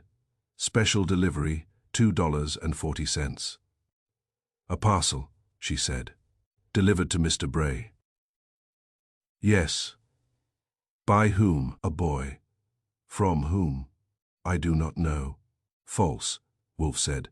She drew herself up. I beg your pardon. Denied. The entry was marked by Mr. Bray in red. He told Arthur, ask Vale what was delivered. What was delivered? She said nothing. Pike placed a receipt on Wolf's desk, found in the kitchen drawer. Mrs. Vale looked at it, and for the first time her composure moved. Pike said it was a registered packet from a storage company, contents listed as one sealed envelope, held since the death of Helen Bray. Clara Wren stood. Helen's letter. Mrs. Vale's lips compressed. Wolf said, "You received it?" "Yes." "Did you give it to Mr. Bray?" "Yes." "When, 3 weeks ago? Why had it been in storage?" Mrs. Helen left instructions. If anything happened to her, the envelope was to be held 12 years, then delivered. I said, 12 years exactly. "Yes," Wolf murmured. "Read returns." Mrs. Vale said, "I did only what was required." "No," Wolf said, "you delayed delivery." She did not answer. Pike said, "The packet arrived." March 3rd, Mr. Bray marked the entry later, after discovering it had arrived. Wolf said, "Why did you not give it to him at once?" Mrs. Vale looked at Clara, then Margaret, then the floor. "Mrs. Bray told me to hold it." Evelyn. There it was, the third answer. Special delivery, Helen's sealed letter, delayed by Mrs. Vale at Evelyn's instruction, greenhouse repair. Pell's testimony that Helen's death was not an accident. Private account. Evelyn's withdrawals from Arthur's restitution. The ledger had not merely whispered theft. It had named a pattern of concealment, old and new, in careful increments. Wolf dismissed Mrs. Vale, then sat with his eyes closed. I waited 10 seconds, which was heroic. "Well, the secret line is clear," Wolf said. "Evelyn, likely murderer, likely beneficiary of silence. That's not the same number, but it is near enough to smell smoke." Pike said, "Leonard was about to expose Helen's death, repay Arthur and cut Evelyn off." "Yes," Pell would testify. Cole knew the withdrawals. Vale delayed the letter. "Yes." And Arthur returned with a red pencil. "Yes, too many threads." "No," Wolf said. "One cord, meaning." Evelyn Bray is at the center of every red correction. I looked at the ledgers. The sums had seemed small. Coal, groceries, wages, adjustments too minor for suspicion. But added together they had made a fund, and that fund had made a trail, and that trail had led from household economy to old death. On Riddle Street. Theft had not shouted. It had whispered. And Leonard Bray, at last, had heard it. Chapter 7. The motive in margins. Leonard Bray had discovered the discrepancy 2 nights before his death. A servant recalled raised voices behind closed doors. Arthur denied it, but denial is thinner than paper. The red pencil had not just corrected numbers, it had rewritten trust, and trust once altered rarely survives. By the time we reached this stage, the ledger had stopped being a book and had become a witness, one that did not forget, did not exaggerate, and did not forgive. Wolf had the Bray materials arranged on his desk with unusual tolerance for disorder. 3 ledgers, the bank book of the returned fund, Helen Bray's red pencil letter, the receipt for the delayed delivery, and my notes, which he pretended not to rely on, and then relied on entirely. Rowan Pike stood by the window, looking not at the street, but at the reflection of the room in the glass. That is his way of seeing everything without appearing to look directly at anything. Clara Wren remained seated, composed but attentive. Margaret Bray had been invited again, and now sat with her hands clasped tightly, as if she might prevent the facts from escaping by physical pressure. Wolf said, "Proceed." That meant me. Leonard Bray discovered the discrepancy 2 nights before his death, I said. Margaret confirms he had been reviewing the ledger again. Clara confirms he had received the letter 3 weeks prior. Mrs. Vale admits she delayed delivering it. Cole admits Evelyn withdrew money from the returned fund. Pell confirms the greenhouse hinge was tampered with 12 years ago. Wolf nodded once. And a servant heard raised voices. Which servant? Kitchen maid, name Elsie, reliable, in the way that people who are not listened to become reliable, Pike said. She heard the argument through the library door. 2 voices, one Leonard Bray, the other uncertain. Time, Wolf asked. evening 2 nights before the death. Words. Not exact, she recalled Leonard saying, "You thought I would not look." And later, "It ends now." "That is useful," Wolf said. I added. She also heard a chair move sharply and something strike the desk. "Violence?" Margaret asked. "Not necessarily," Pike said, "but anger." Margaret looked down. Uncle Leonard did not often raise his voice. "No," Clara Wren said quietly. "He reserved it." "For what?" I asked. "For moments he intended to remember." That fitted too well to be comfortable. Wolf leaned back. "Arthur Bray." "Yes," I said. "He denies any argument. Of course.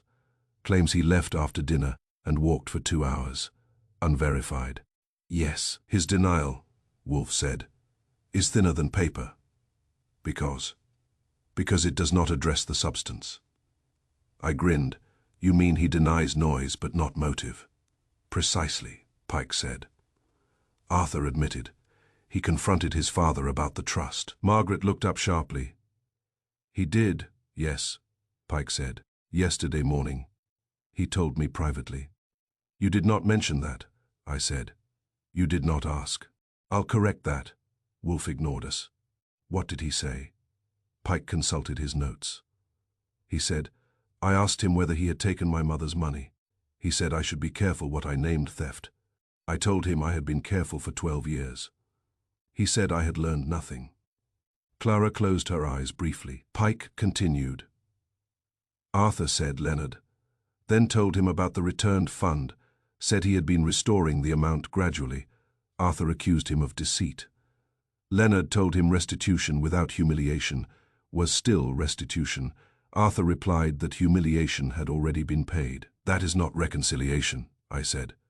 "No," Wolf said. "That is the opening of a wound." Margaret whispered. "Did they argue that night?" Pike said. "Arthur says no. The servant says yes." "Which do you believe?" I asked. Pike said. "The servant." "Why?" "Because Arthur denies too neatly." Wolf nodded. "Denial is a tool. Tools leave marks." I tapped the ledger. "The red pencil marks," I said. 3 entries delivered, repaired, private. Each one points to a person who knew too much." "Yes," Wolf said. "Vale, Pell, Cole."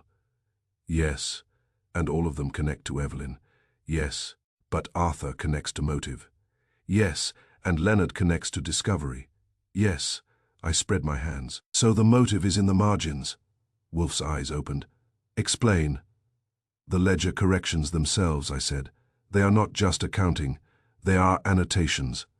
Each red mark is Leonard saying this is wrong, this returns, this changes meaning."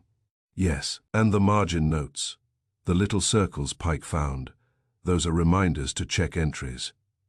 "Yes. They stopped 2 months ago." "Yes. Which means someone stopped checking." "Yes. Or someone stopped allowing checking." Wolf's eyes sharpened. "Better," Pike said. "Evelyn." "Yes," Wolf said. Margaret said. "Aunt Evelyn would not, Miss Bray." Wolf said, "What your aunt would not do is no longer relevant." "What she did is." Margaret flushed, but did not speak again. I said, "Leonard discovers the discrepancies 2 nights before his death. He confronts someone, voices raised. He marks the entries in red. He prepares to expose everything: Helen's death, the missing trust, the withdrawals, the delayed letter." "Yes," Wolf said. "And then he dies." "Yes," quietly. "Yes. No struggle, no sound." "Yes. Which means whoever killed him did not need to fight him." "Yes. Or surprise him violently." "Yes. Or make noise." "Yes. Which means..." Wolf raised a hand. "Do not conclude prematurely. I hate when you do that." "I am aware," Pike said. "The method still matters." "Yes," Wolf said. "No sign of poison yet confirmed," Pike continued. "No sign of forced entry, no disturbance. Then consider opportunity," Wolf said. "Who had access?" I said. "Everyone in the house. Who had reason?" I asked. "Several. who had knowledge of the fund, Evelyn, Cole, possibly Vale, who had reason to fear exposure. All three, who had physical opportunity to enter Leonard's room unnoticed. Evelyn, Pike said. Yes, Wolfe said, Margaret whispered. Because she was his wife. Yes, Wolfe said. Clara Wren said quietly. Leonard would not have locked his door against her. No, Wolfe said. And he would not expect danger from her, Clara added. No, Wolfe said. I leaned back. Trust, I said, rare-written. Yes, and once altered, it rarely survives. Wolfe inclined his head slightly. You have learned something. Don't make a habit of saying that. I will avoid it, Pike said. There is still the question of the watch. Yes, Wolfe said, stopped at 12:20, yes. Arthur returned around 12:10. Yes, Evelyn was in the house. Yes. Who stopped the watch, Wolfe said. Who benefited from the time? I thought about it. If the watch shows 12:20, it places death after Arthur's return. Yes. Which makes Arthur a better suspect. Yes. Which helps Evelyn. Yes. And harms Arthur. Yes. I nodded slowly. So, the watch is not evidence of time. It is evidence of intent. Exactly. Margaret looked at me. You mean someone stopped it deliberately? Yes. Why? To make the wrong man look right, I said. Clara said. Leonard wound that watch every night. Yes, I said. And someone unwound his future. Wolfe closed his eyes. The motive is complete, he said. Evelyn fears exposure, Pike said. Cole fears implication. Vale fears dismissal. Pell fears truth. Arthur seeks restitution. Leonard seeks correction. Yes, Wolfe said. And only one of them gains immediately from Leonard's silence, I said. Yes, Evelyn. Yes. Margaret shook her head slowly. Number. Yes, Wolfe said. She looked at him. You are certain? No, Wolfe said calmly. I am not yet finished. That was Wolfe at his most Wolfe. The motive lay in the margins, small corrections, quiet adjustments, careful concealments. Leonard Bray had found them, marked them, and prepared to expose them. The red pencil had rewritten the house, and someone had decided the book should close instead. On Riddle Street, trust had been balanced like an account, then corrected. And when the correction came in red, it was not the numbers that changed. It was everything else. Chapter 8. The method without mark. No poison was found. No weapon recovered. But Rowan found a bottle of tonic on Leonard's bedside, recently opened. Its contents were harmless, unless something had been added before. Arthur had brought it himself, claiming concern for his father's health. Care can be the quietest form of harm. The case had reached that stage where the motive was louder than the method, which is always unsatisfactory. Wolfe prefers a murder to be complete in all its parts. Intention, means, opportunity, and the elegant connection that makes denial look childish. We had intention in abundance. Opportunity had narrowed. Means remained annoyingly polite. Leonard Bray had died without struggle, without noise, and without obvious cause. That was not murder behaving badly. That was murder behaving well. Rowan Pike returned from Riddle Street with the tonic bottle in a paper envelope, and the expression of a man who had finally been given something small enough to hold and large enough to matter. He placed it on Wolfe's desk. This, he said. Wolfe did not touch it. Explain. It was on the bedside table, Pike said, near the water glass and the heart drops, recently opened, the seal broken cleanly. Not by accident.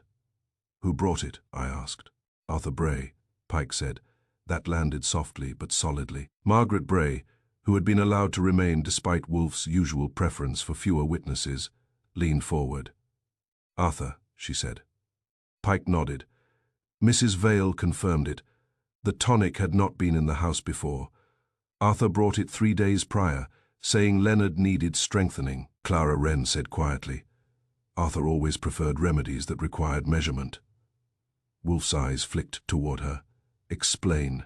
He disliked uncertainty, Clara said. He liked doses, exact amounts, predictable outcomes, I said. That sounds like a man who would enjoy accounting.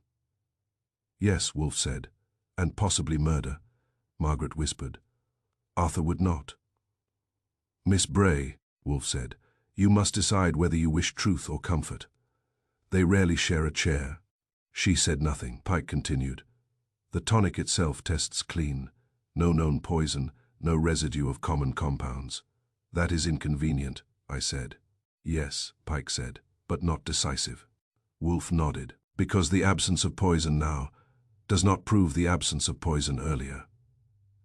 Exactly, Pike said. I leaned forward, meaning something could have been added, then dissipated. Yes, or metabolized. Yes, or diluted. Yes. I looked at the bottle. So the method leaves no mark. Correct, Pike said. Wolf said, what of the heart drops? Untouched, Pike said.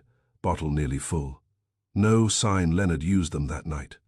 That is significant, Wolf said. Why? Margaret asked. Because a man with a weak heart who feels distress uses his remedy, Wolf said. If Leonard did not, either he felt no warning or he was prevented, I said. Or he trusted the tonic more. Wolf shook his head. Number habit governs the body. He would have used what he knew, Pike said, which suggests rapid onset. Yes, Wolf said, without struggle. Yes, without time to react. Yes. That sounds like poison, I said. Or something like it, Wolf said. I looked at Pike. Anything else in the room? The red pencil dust, Pike said. The stopped watch, the key, nothing disturbed. And the tonic was open, I said. Yes. Was it used regularly? Mrs. Vale says Leonard took it each night for the past 3 days. Administered by whom? Himself. Observed by whom? No one consistently. I grinned. Perfect. Wolf did not return the smile. Mr. Bray introduced a new habit. Yes, Pike said, and habits, once introduced, can be relied upon. Yes. Clara Wren said softly. Arthur knew that. Wolf inclined his head. Indeed. Margaret said. But Arthur brought the tonic out of concern. Yes, Wolf said. Care can be the quietest form of harm. She flinched slightly. I said, so Arthur provides the means. Yes, but does he provide the act? That remains to be seen, Wolf said. Pike said, there is more. Of course there is, I said. There always is. Pike opened his notebook. The tonic bottle was not purchased by Arthur directly. It was ordered from a chemist under the name L. Bray, delivered to the house, and signed for by Mrs. Vale. Wolf's eyes narrowed. Mrs. Vale, he said. Yes, Pike said. So, the chain is not simple. Number Arthur requests or arranges the tonic. Mrs. Vale receives it. Leonard uses it. Yes, opportunity expands. Yes, I said. And suspicion spreads nicely across the household. Do not be flippant, Wolf said. I'm never flippant. I'm structurally ironic. Number, Pike said. The chemist confirms the tonic was standard, no additions. Before delivery, Wolf said. Yes. After delivery, unknown. I leaned back. So anyone in the house could have tampered with it? Yes, but only someone who knew Leonard would take it. Yes. And only someone who had reason to ensure he did. Yes, Margaret whispered. Evelyn insisted he take it. We all looked at her. Explain, Wolf said. She told him it would help his heart. She reminded him each night. Wolf nodded slowly. Encouragement, he said. Clara added. And Arthur provided the bottle, Pike said. And Mrs. Vale received it. And Leonard trusted it, I said. Wolf closed his eyes briefly. The method without mark, he said. A substance administered through a new habit, encouraged by one, supplied by another, received by a third. And taken by the victim, I said. Yes. That spreads responsibility. No, Wolf said. It obscures it. I considered that, which means the true killer relied on cooperation, without agreement. Yes. Each person, playing a part without seeing the whole. Yes, Wolf said. And by whom? Yes. I stood and walked to the window. Arthur brings the tonic, I said. Evelyn insists Leonard take it. Mrs. Vale receives and stores it. Leonard drinks it. Then he dies quietly, without warning, without struggle. Yes, Wolf said. And the watch is stopped to implicate Arthur. Yes. And the ledger points to Evelyn. Yes. And the past points to Pell and Helen. Yes. I turned back. This is crowded, I said. No, Wolf said. It is arranged. By whom? He opened his eyes. That, he said, is the final question. Margaret said, You think Arthur did it? I think Arthur provided the instrument, Wolf said. And Evelyn? I think Evelyn provided the necessity. And Mrs. Vale? She provided opportunity. And Pell? He provided history. And Leonard? He provided discovery. I spread my hands. And the killer? Wolf's gaze settled on the tonic bottle. The killer, he said, provided the addition. Silence followed. Because that was the missing piece. No poison found. No weapon recovered. No mark left behind. Only a bottle of tonic, a new habit, and a death that came too quietly to argue. On Riddle Street, care had been introduced into the house, and someone had used it to finish what the ledger had begun. Chapter 9. The Red That Revealed. You corrected the ledger, Rowan said, placing it before Arthur. And when the ledger began correcting you, you corrected the problem. Arthur's silence stretched thin as the pencil he carried. He had stolen carefully, but killed quickly when discovered. The red marks were not edits, they were warnings ignored. By the time Arthur Bray was brought again to Wolf's office, the ledger had more authority in the room than any person in it. That was fitting. People had lied, forgotten, corrected, objected, and remembered too late. The ledger had merely existed. It had recorded coal, groceries, wages, tonic, flowers, repairs, and guilt, all in the same patient columns. It had not raised its voice. It had not accused. It had simply waited until someone added the figures properly. Wolf sat behind his desk with the ledger open before him. Pike stood beside it, one hand resting near the page but not on it. Margaret Bray sat near the window, pale and unhappy. Clara Wren occupied the chair beside her, composed but watchful. I had my notebook open, though by then the main facts had begun to arrange themselves without help from my pencil. Arthur Bray entered with dignity, which is what men use when confidence has been misplaced.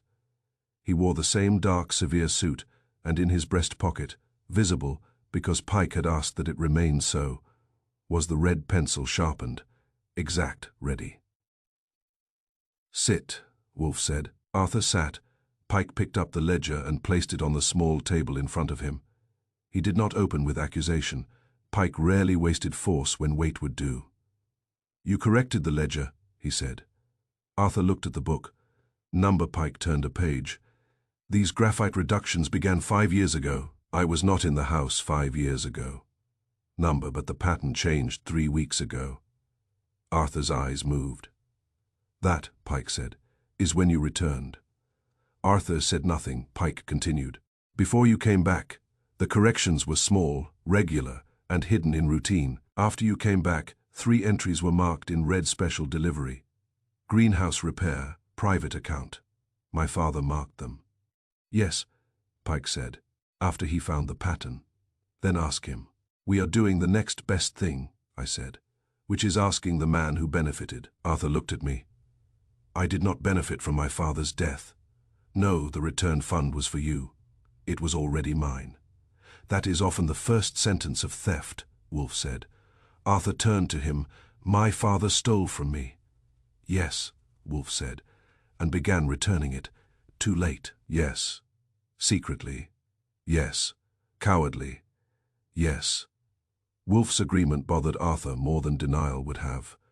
Pike said, The fund contains $4,810. The corrections over 5 years total more than 6,400. Arthur's mouth tightened. The difference, Pike said, is missing. I know nothing of that. Your father thought otherwise. Arthur's eyes hardened. My father thought many things. He told you he had found what you were looking for, Pike said. Then he told you to ask Pell what was repaired, Cole what was private, and Vale what was delivered. Arthur said nothing. Pike leaned forward slightly. He had discovered not merely the old theft from your trust. He had discovered the new theft from the fund. That is speculation. No, Wolf said.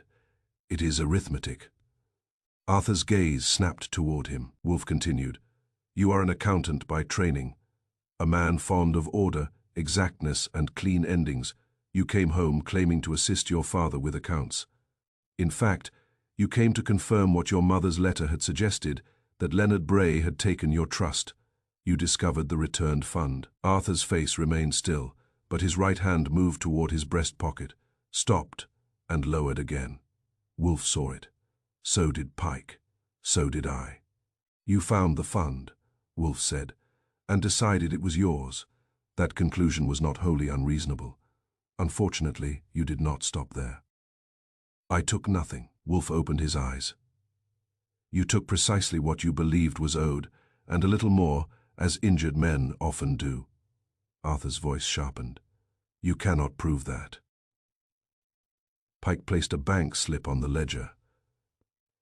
Deposits from the returned fund were moved through a secondary account under the name R. Bray. Arthur's lips parted slightly. Helen's middle name was Hester, Clara said quietly. Arthur did not look at her, Pike said. The account was opened 6 months ago. You were in Boston then, but the signature card was mailed. The handwriting resembles yours. We are having it examined, Arthur said. Resembles. Yes, Pike said. That is not enough alone. Then, but the withdrawals coincide with your letters to Margaret, asking about household figures. Margaret looked stricken, Arthur. He turned to her. I asked because I suspected father. You asked me for copies of summaries. Yes, and I sent them. Yes, Pike said. You used those summaries to calculate how much the fund had accumulated. Then, after returning home, you began removing money directly. Arthur said nothing, I said. Careful theft, small amounts, like the corrections themselves. Wolf nodded. He learned from the ledger. Arthur's face darkened. You speak as if the money was not mine. Morally, perhaps, Wolf said.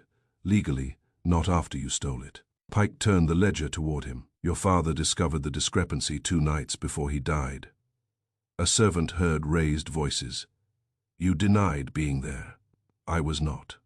Pike placed another sheet on the table. Elsie described the second voice as precise, low, and controlled. She heard the words, You will not humiliate me twice. Arthur's eyes closed for half a second. There it was, Pike said. She did not remember that phrase until this morning. People often remember exact words after fear has time to settle. Arthur opened his eyes. Servants hear what they are told to hear. Sometimes, Pike said. But she did not know that your mother's trust was involved. She could not invent the meaning. Arthur's silence stretched, thin as the pencil he carried. Wolf leaned back. You had motive, Mr. Bray. But motive is common in your family. We require method. Arthur's voice was almost steady. Then you lack it. No, Wolf said. We have it. Pike placed the tonic bottle on the table. Arthur looked at it, then away. You brought this, Pike said. For my father's health. Why? He was old. He had his own medicine. This was a strengthening tonic, ordered in Leonard Bray's name. Yes, by whom? I arranged it. Why use his name? Arthur hesitated. So he would accept it. I said, trust again, always helpful until it kills you. Pike said. Yes, Wolf said. You would make sure of that. You are precise. You would not risk a chemist's record showing poison. Arthur looked at him. Wolf continued.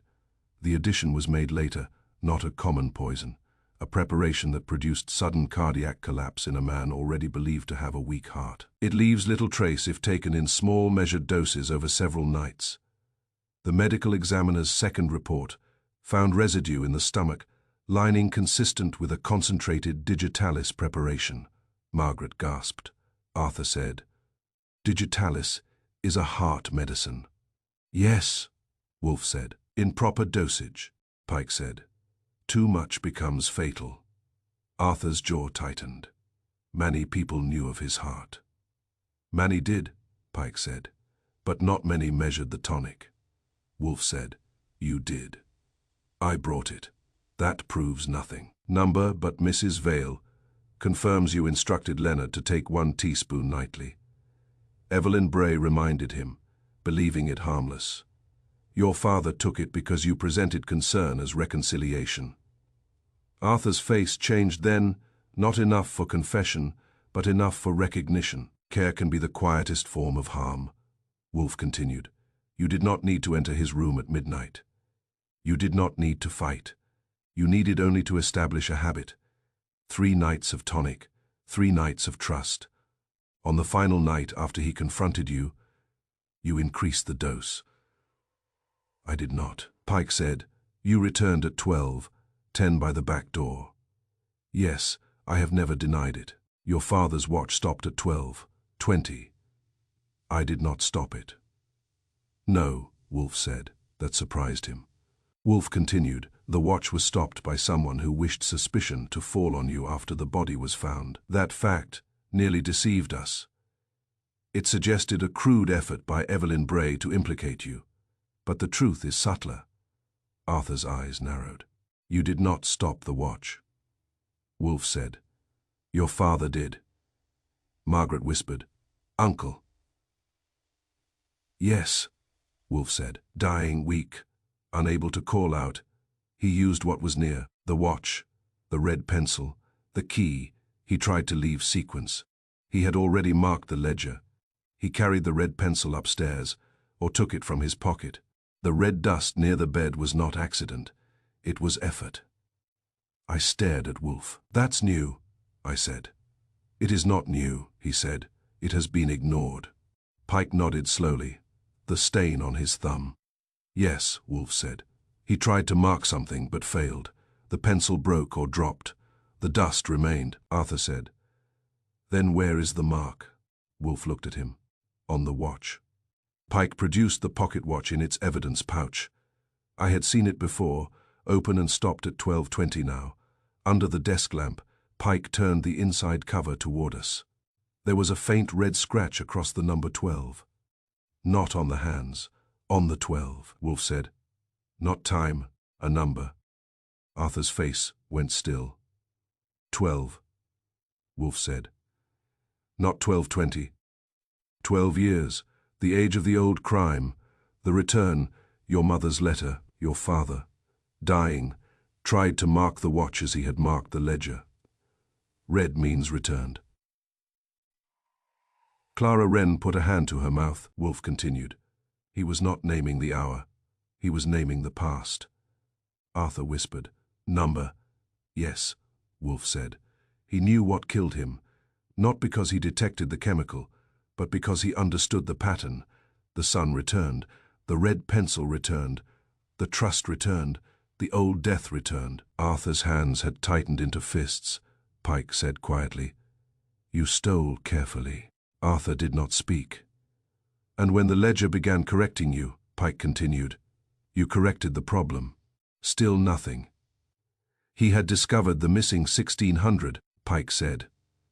"He was going to expose you. He was also going to expose Evelyn, Cole, Vale, and Pell. But you acted first." Arthur looked at Margaret. He had no right. She stared at him as if he had spoken in another language. "He had no right," Arthur said again louder. "He stole from me. He let my mother die. He let them all lie. Then when I took back what was mine, he called it theft." His anger faltered on the last word, as if even he heard how much like Leonard he had become. Wolfe said, "It was theft."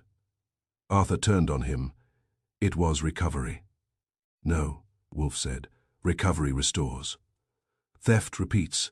That struck him. His face, which had been controlled for so long, twisted, not with grief, not even anger alone, but with a kind of offended logic.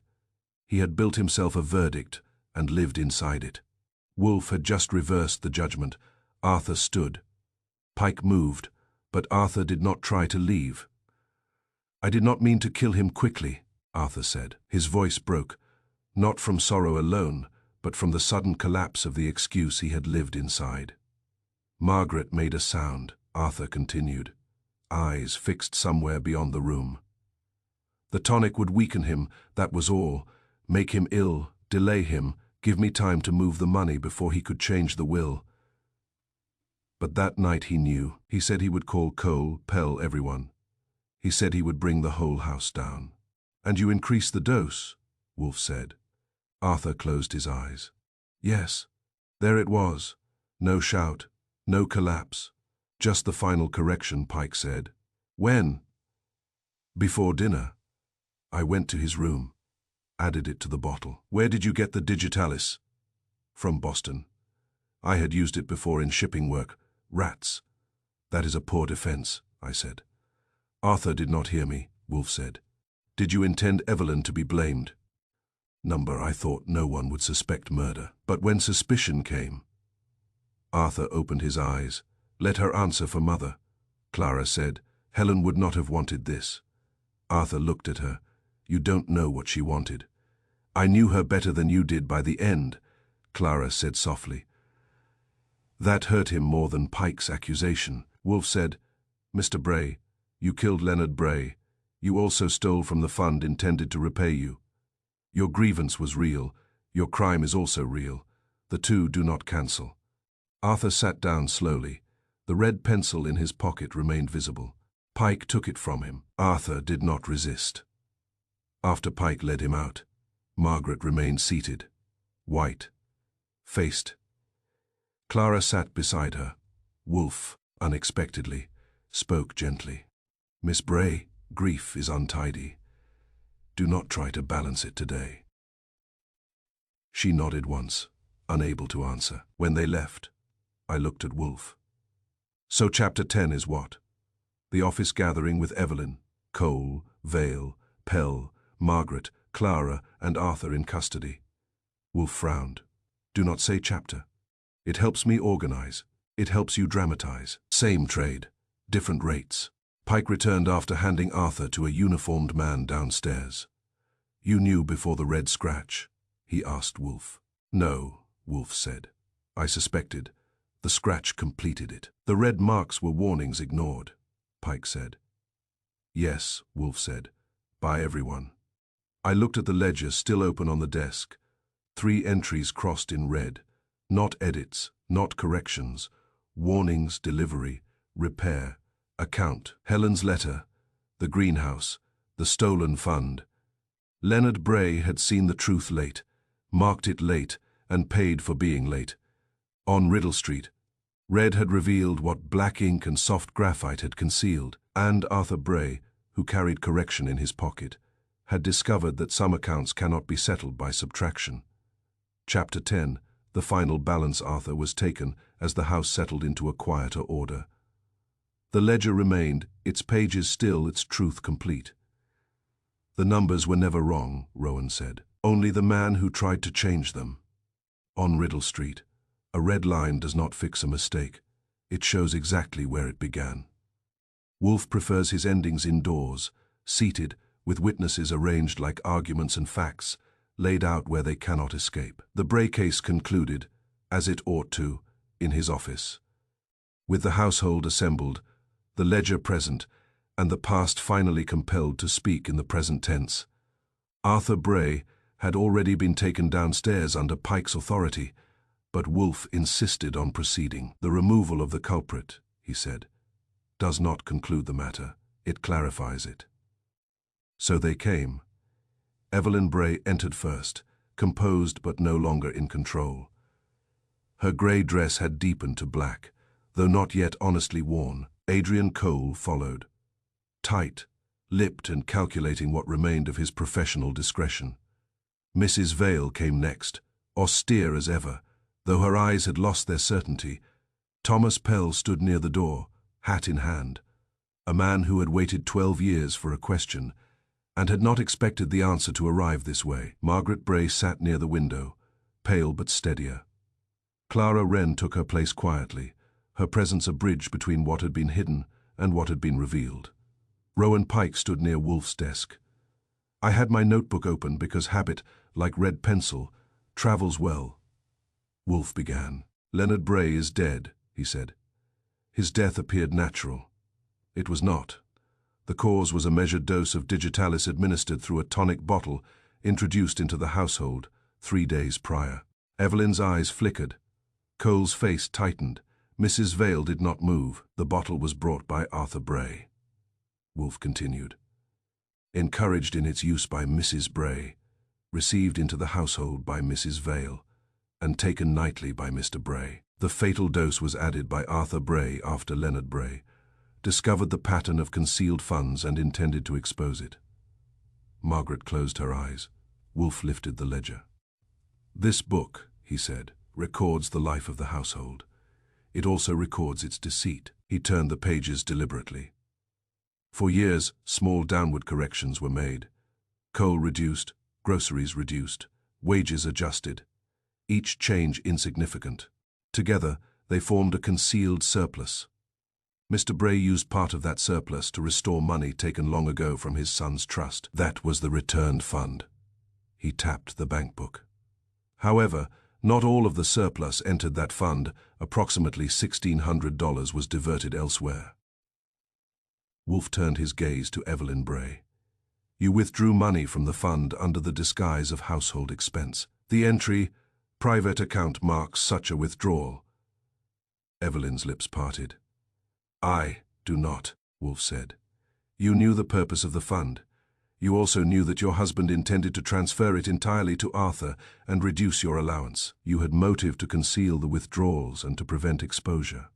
Cole said sharply. This is conjecture. No, Wolf said. It is supported by your silence when questioned, by the bank records, and by the ledger itself. You were complicit in the concealment, but not the murderer. Evelyn sank slightly in her chair, not in collapse, but in adjustment. Her position had shifted from control to survival. Wolf continued. Mrs. Vale received a special delivery, an envelope held for 12 years containing a letter written by Helen Bray, the first Mrs. Bray. At Mrs. Bray's instruction, you delayed delivering it to Leonard Bray. Mrs. Vale's hands tightened. Yes, she said. I was told to wait.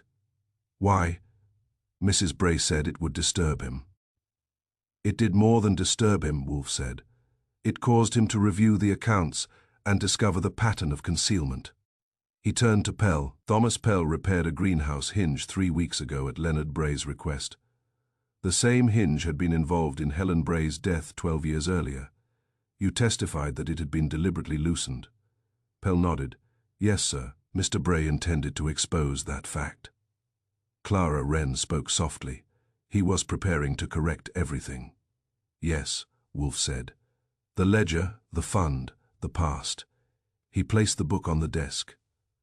Leonard Bray marked 3 entries in red: special delivery, Helen's letter, greenhouse repair, the hinge and Helen's death, private account, the withdrawals by Mrs. Bray. These were not corrections. They were warnings, Pike said quietly. Warnings ignored. Wolf inclined his head. Arthur Bray returned to the house seeking restitution for his mother's trust. He discovered the fund and began removing money himself, believing it rightfully his. When Leonard Bray discovered the additional theft, he confronted his son. Arthur responded by increasing the dose of digitalis in the tonic. Silence held the room. Leonard Bray, dying, attempted to leave a message. He marked the watch with red at the number 12. Not the hour, but the years since his first crime. He used the red pencil as he had used it in the ledger. Red means returned. Margaret whispered. He tried to tell us. Yes, Wolf said. He did tell us. We required time to listen. Pike spoke. The numbers were never wrong, he said. Wolf nodded. Only the man who tried to change them. Evelyn looked up, her composure gone. "And what of Leonard?" she said.